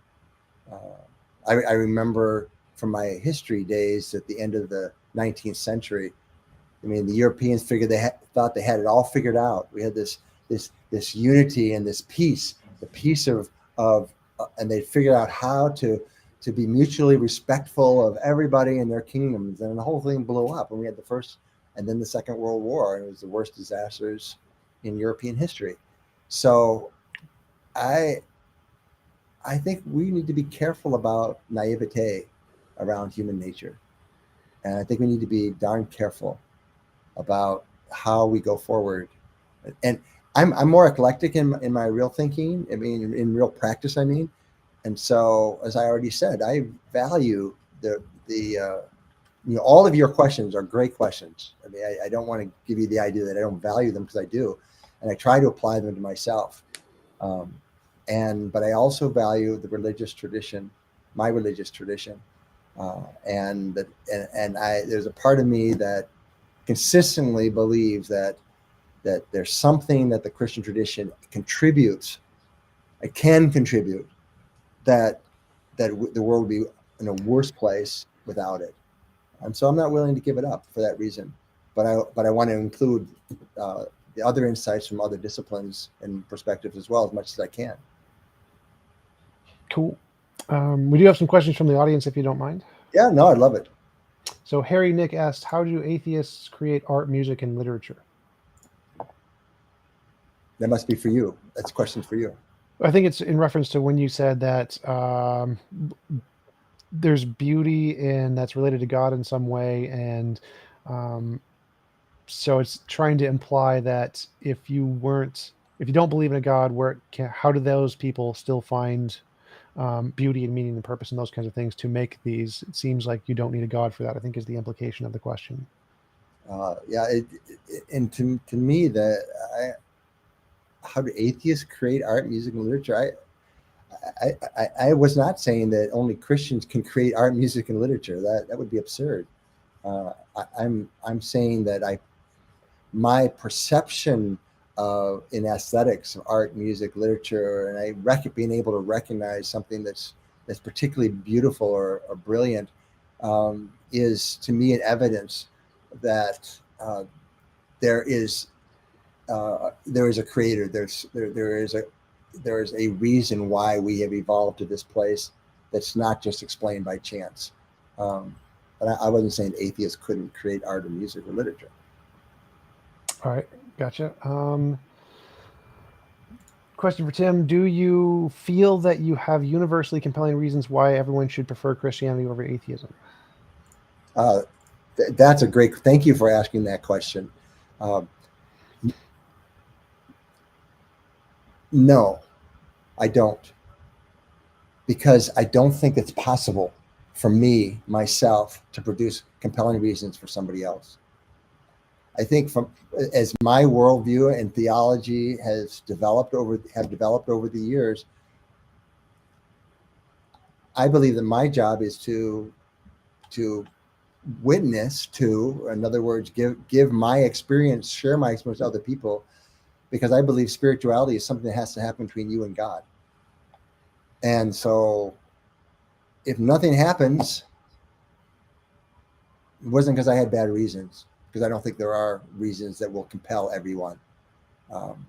I am satisfied with sharing my reasons and my experience with you, and I would hope you would be open.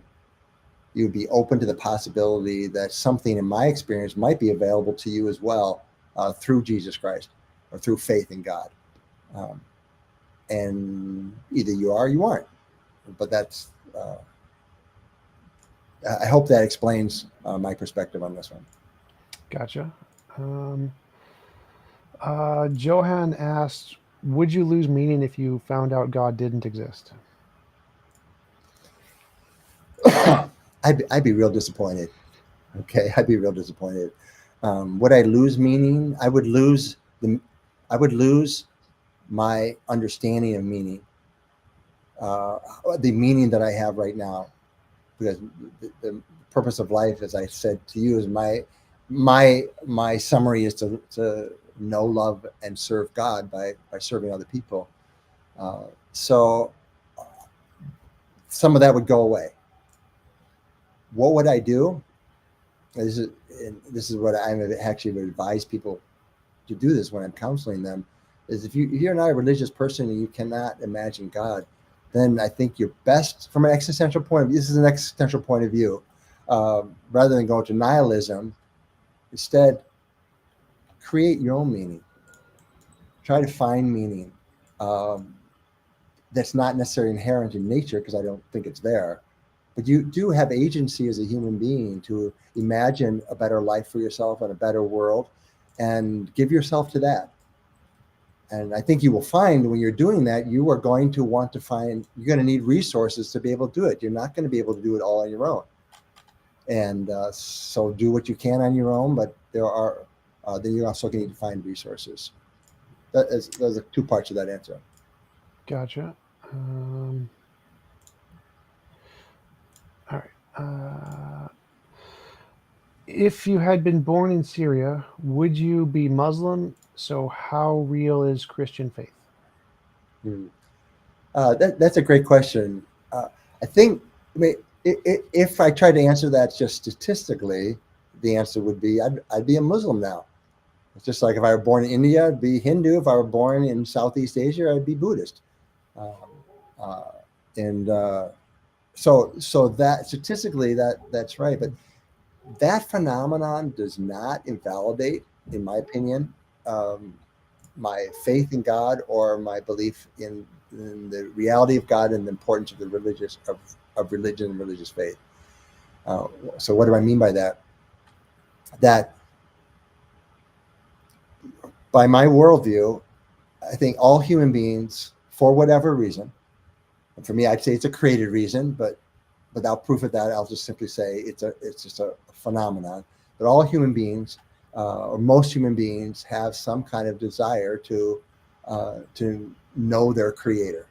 they believe there is a creator and they want to know that creator or somehow get the favor of that creator. I think that's more practical, as Tom pointed out earlier. They want answers to their prayers. And so you're going to pick whatever system you were born into. It's just practical. It's logical. And so I think there are, and this is conjecture, not entirely, I mean, I could produce names, but I think that throughout the world, there are people who have this right perception about the reality of God, no matter what religion they're in. And they follow the rituals and even probably adopt some of the beliefs more or less wholeheartedly, maybe not at all wholeheartedly. And they're in their religious tradition. But there are those who recognize the existence of God and submit their heart and will to God. And there are those who are just religious people. And if I were in that situation and nobody ever brought to me any information about Jesus Christ, then I think I would stay a Muslim. I would be a Muslim. Of course, Muslims do talk about Jesus, so I would know about Jesus, but I wouldn't know it the same way. And so I think, so that's the backdrop. So I think the question that you're asking, if I understand it correctly, is would God be able to reach me if I were a Muslim in Syria and didn't know anything about the Christian faith, or I wasn't a Christian? And I believe so. I absolutely believe so, that if it's true that God does want to have a relationship with human beings, he wants to have relationships with those human beings who want to have relationships with him, then I believe he would reach out to me there. And it doesn't, my location or even the religion doesn't undermine the reality of my Christian faith, because the reality that I described to you was not about the Christian faith. It was about my encounter with God. And the Christian faith is what, that because that was my environment, that's where I turned to get some explanation. Well, who else has had an encounter with God? What does this encounter mean? How have other people interpreted it? How have my elders interpreted faith and the existence of God? And so Christianity is about taking on a cloak to further explain and amplify and give me direction for my faith. But it doesn't invalidate the reality of it, not based on where I am or how I had the experience. Gotcha. Thank you, Charles, for the super chat. Appreciate it. And didn't ask a question, though. Harry asked a question. If I'm just brain fizz, how can I create a sculpture that can move you emotionally? I don't know that term, brain fizz. Could you explain that to me? It's a Seitan Bruggencate thing. He says, if atheism is true, we're just fizzing brains because it's all just material stuff, and so they're no soul stuff. And so if we're all just material stuff, how can would it be possible to create sculptures that can move you? Or maybe he's saying, like, from an atheist perspective, since he's brain fizz, he doesn't, but you have a soul or whatever, can his atheistness create a sculpture so beautiful that a Christian could be moved by it or something? I don't think your ability to create a beautiful sculpture is dependent on how fizzy your brain is. I think it's really, from my worldview, it's about how God has imbued you with abilities. We don't all have the same abilities, but some people have the ability to create beauty. So that's my answer. Gotcha. Joking atheist. Does Timothy think existence requires time? Can God exist without time? Well, I think time is a creation of God. So it's part of the whole universe. I can't imagine the universe without time. I think that's created by God. And that's, so the answer is yes. And if you want me to explain it more, I can't. I think that's the best I can do for that one. I think he's implying, because there's an atheist trope argument that if God is timeless, spaceless, and immaterial, that means he exists nowhere at no time, never existed. He exists nowhere, never existed, and is made of nothing, or something like that. Yeah. Okay. All right. How long asks, if he looked into his child's eyes and saw the fallen being filled with sinful nature? I didn't see that. That was Saw a interesting. fallen being. If he looked into his child's eyes and saw a fallen being, how What's would you the react differently? Like, because I think he's referring to the fact when you saw a child being born, you saw God, or you came to the belief of believing in God. I think he's saying, what if the opposite happened? it's kind of hard, to deal with a hypothetical that I didn't experience, right? Because I this is what I did experience, and that was my result. I I'll tell you though what the question makes me think about.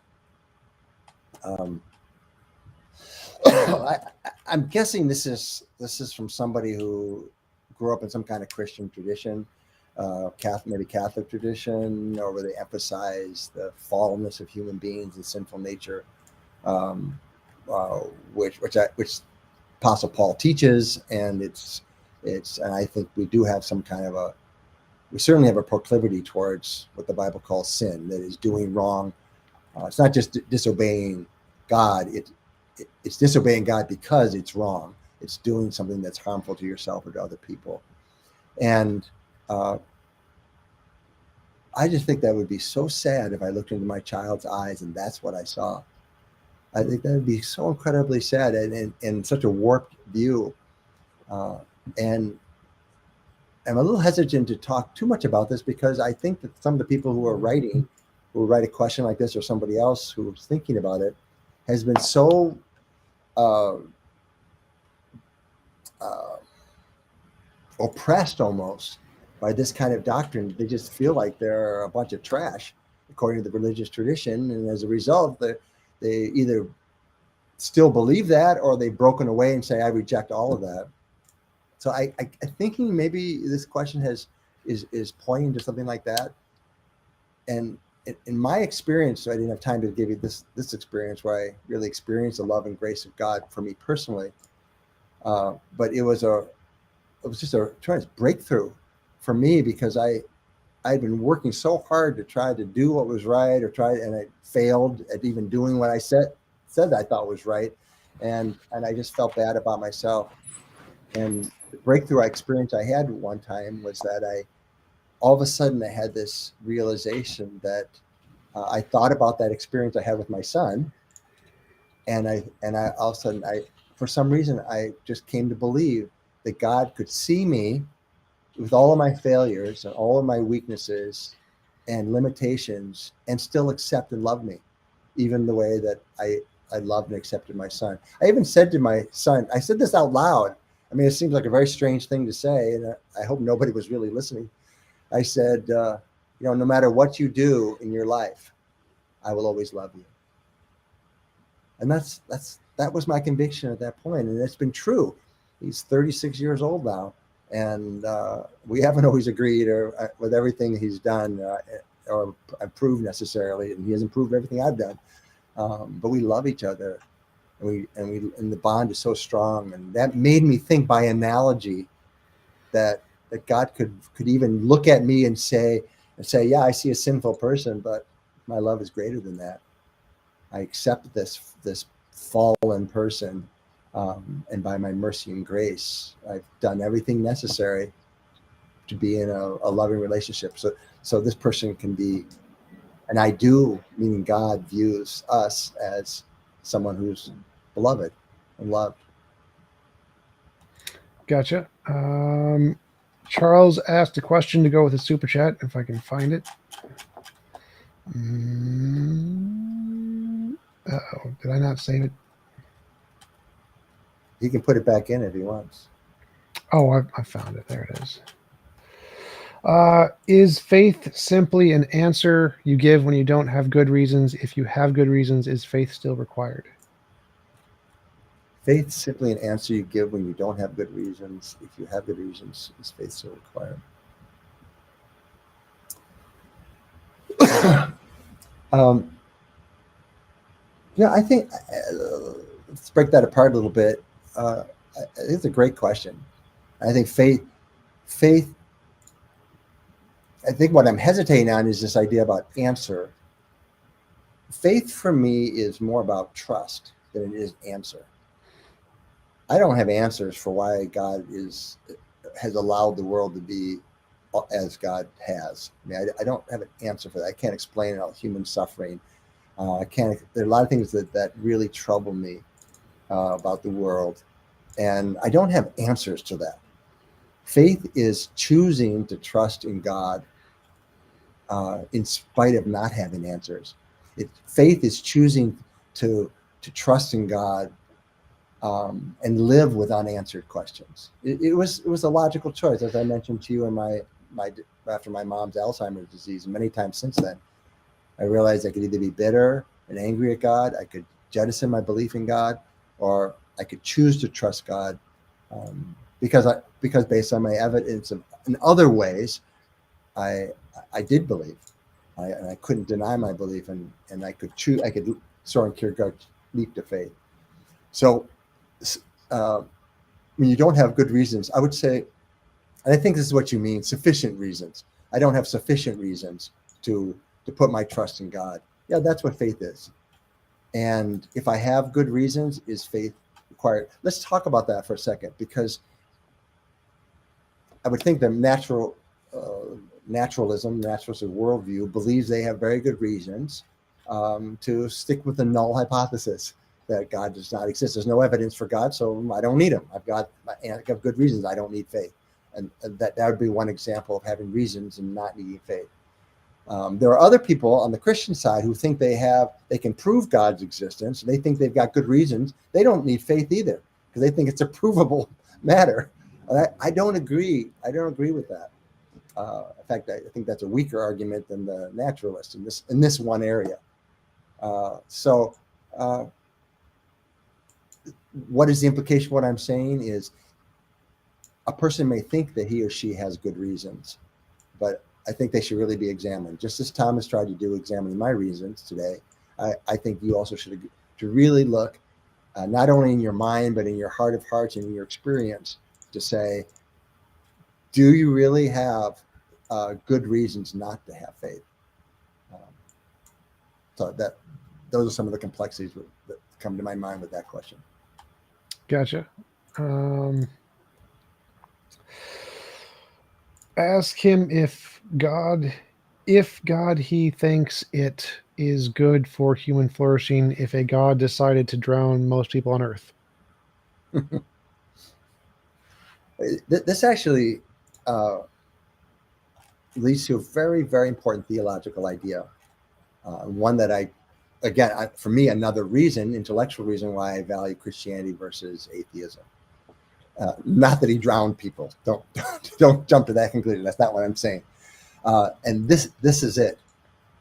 That what Scripture teaches, I'm talking about the Hebrew Scriptures and Bible, Christian Bible, teach over and over again, is that humans are not at the center of the universe. God belongs at the center of the universe. And I'm not talking about physically, I'm talking about in this undefinable term, spiritual sense, or recognition sense, or sense of what is really real. Though I can't see God, I can't manipulate God, I can't test God, but it's existential, that once I make the shift from saying that God is there for me, if he doesn't answer my prayers, then God's bad. Or God allows this bad thing to happen in the world, so God's bad. And everything's about us. And the consistent scriptural teaching is that we need to shift that worldview to put God at the center and God's will. And so you're talking about the story of the Noah's flood, of course. And according to the narrative, God destroyed the world because the people refused to acknowledge God. If God is a creator, that's not illogical at all. I mean, if God is a creator and God is good, I don't know why he doesn't wipe out the whole world in the first place. I mean, and I know that does the number on your head. My point is, because there's so many problems in the world, why not wipe out the world and start over again? Anyway, I'm not arguing that he should do that. I'm just saying that if God is the center and God will, recognizing his authority, says, okay, if we do what is right, then we hope for and pray for, expect justice from God. But if we reject God and we refuse to believe in God, refuse to submit ourselves to God, then we're on our own. And I think God can still be good and still decide that, all right, that's not why I created them. I'm going to start over. Gotcha. Don't take that to mean that I'm indifferent to the suffering of the world. Okay, that's not at all. I think you know that that's not at all what I'm saying. Related question: how many people do you think God has killed, commanded to be killed, and what do you say to that? How many people God has commanded to be killed or killed himself? Okay, let's just take a naturalistic worldview here for a moment. What do human beings do who are alive? What do they eventually do? They die. They die. All human beings die. And so if we're going to just examine strictly based on the evidence of what happens in humanity, there are births and deaths all the time. I don't, Tom, you would know the answer to this question better than I would, but how many species have gone extinct over the years? If God 99% of them. Yeah, 99%. So that, from a naturalistic point of view, you should. I want to ask you, why are you concerned about who dies? Because that's what everybody does. It's only a matter of time before everything is extinct. And so we think it's immoral. We think nothing should die. We think if there was a moral being or if we had control of our feelings, we'd just stop all death. Yeah. So that would, I recognize that as that is your desire, but for me, if I'm going to derive a moral basis based on what is, not what I want it to be, in nature, all I see is death. I see the life and death, life and death, life and death, life and death, and it seems like that is the natural order. And so I have to have some compelling reason to step outside of that. Well, why not just say, yeah, that's what we do. We have some insects that live one day, some that live a week, some that live a year, and human beings get to live 60, 70, 80 years. So we get a little bit longer lifespan, but we're all going to die. And so if that's the nature of things, then I'm not surprised that people would die. And I'm not surprised that God would allow somebody to die, because they're going to die anyway.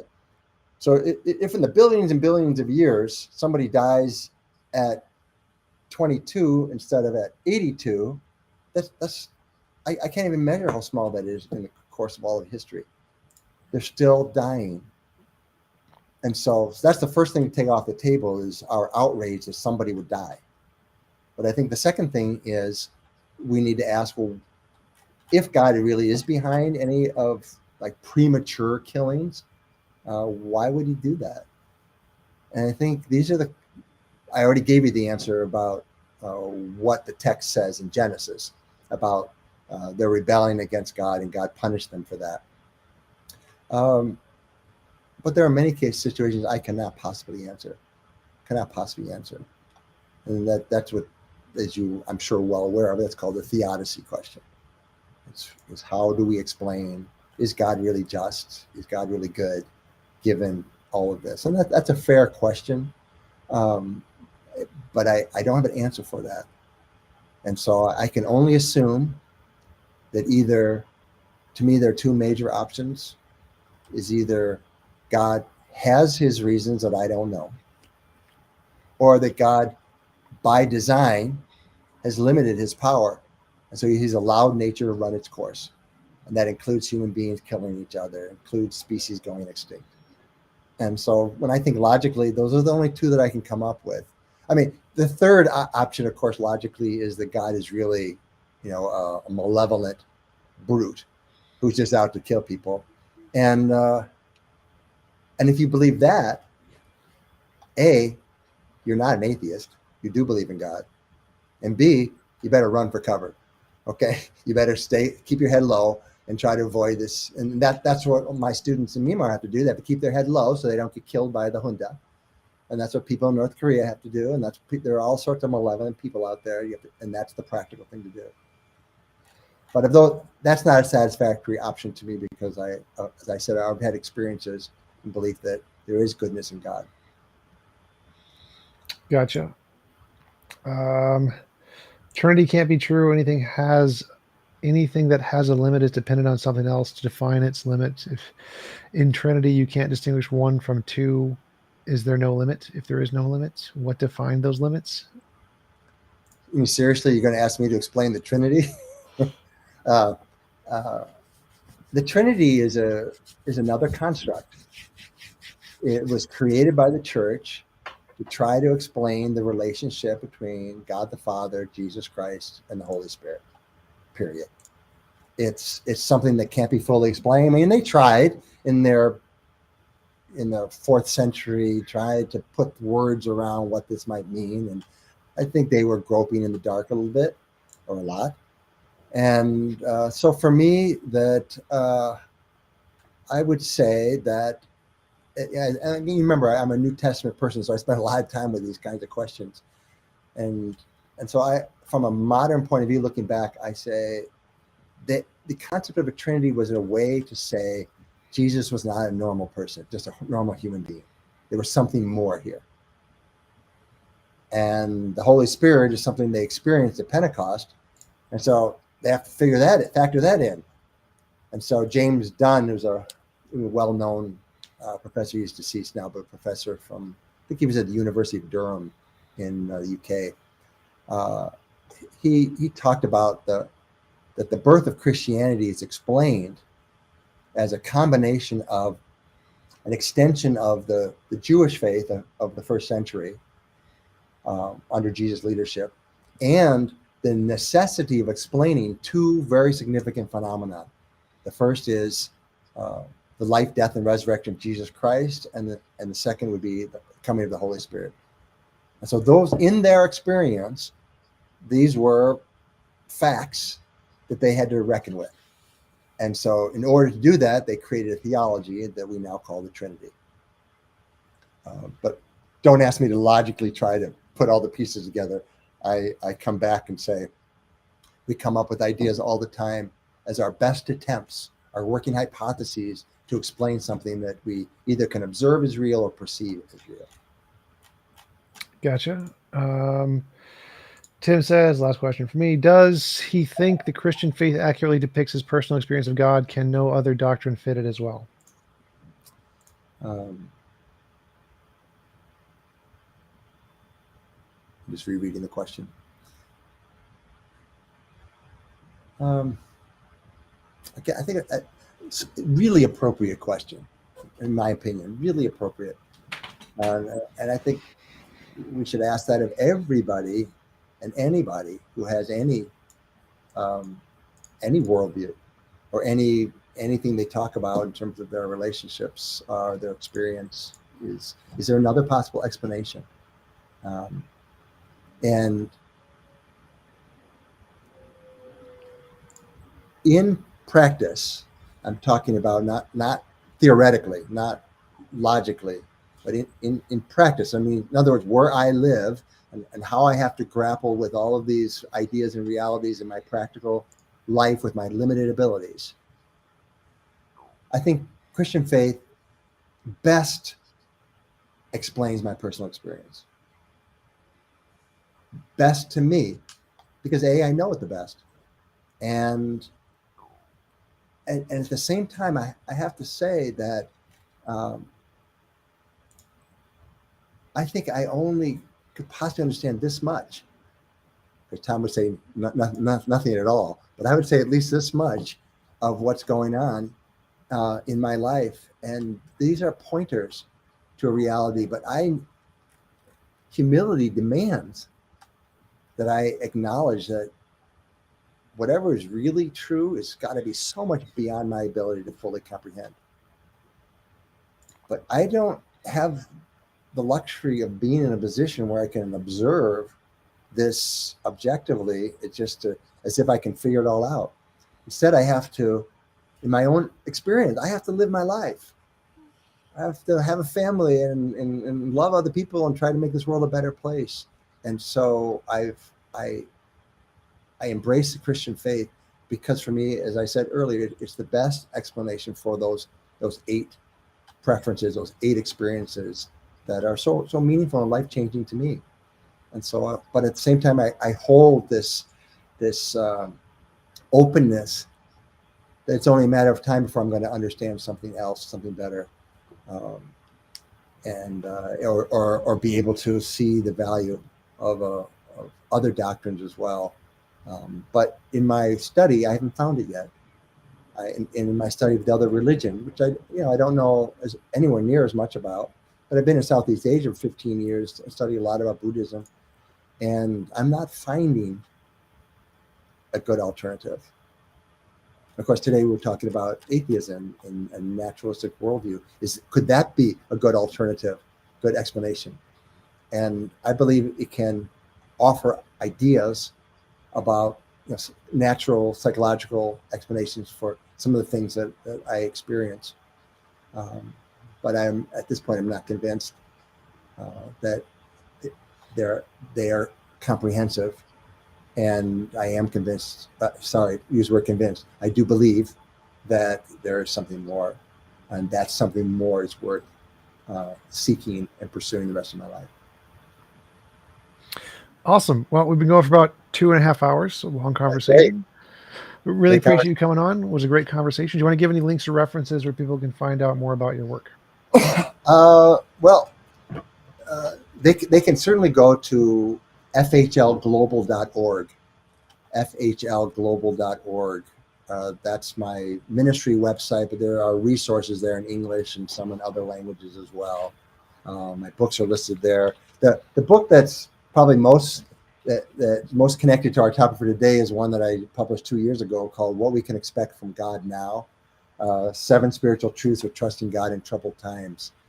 And I think you'll appreciate the context for writing this book, because when COVID hit, I had on one side, just very sincere Christians who were just convinced that God was going to stop this COVID virus immediately. And they were praying and asking God to do this. And there was even one popular minister in Myanmar who would defy the laws of gathering people who got up and said, I'm a believer in Jesus. And so this virus can't cure me.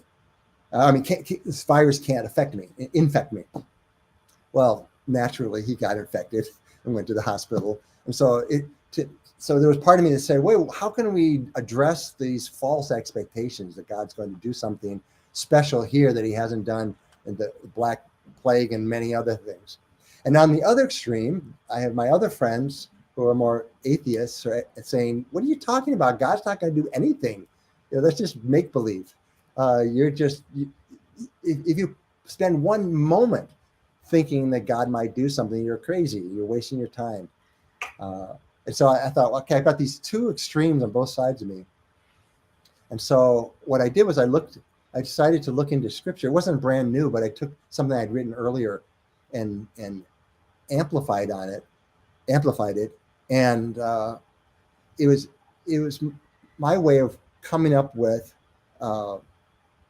some appropriate biblical expectations for how does God work in the midst of suffering.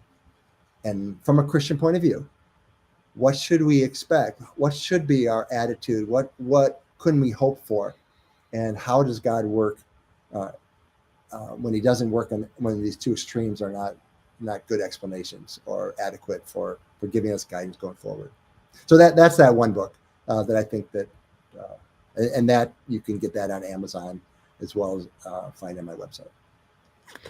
Awesome. Thanks again for coming on. Really appreciate it. And I hope you have a wonderful rest of your day. Yeah, Tom, thanks. Thanks for inviting me. I really appreciate it.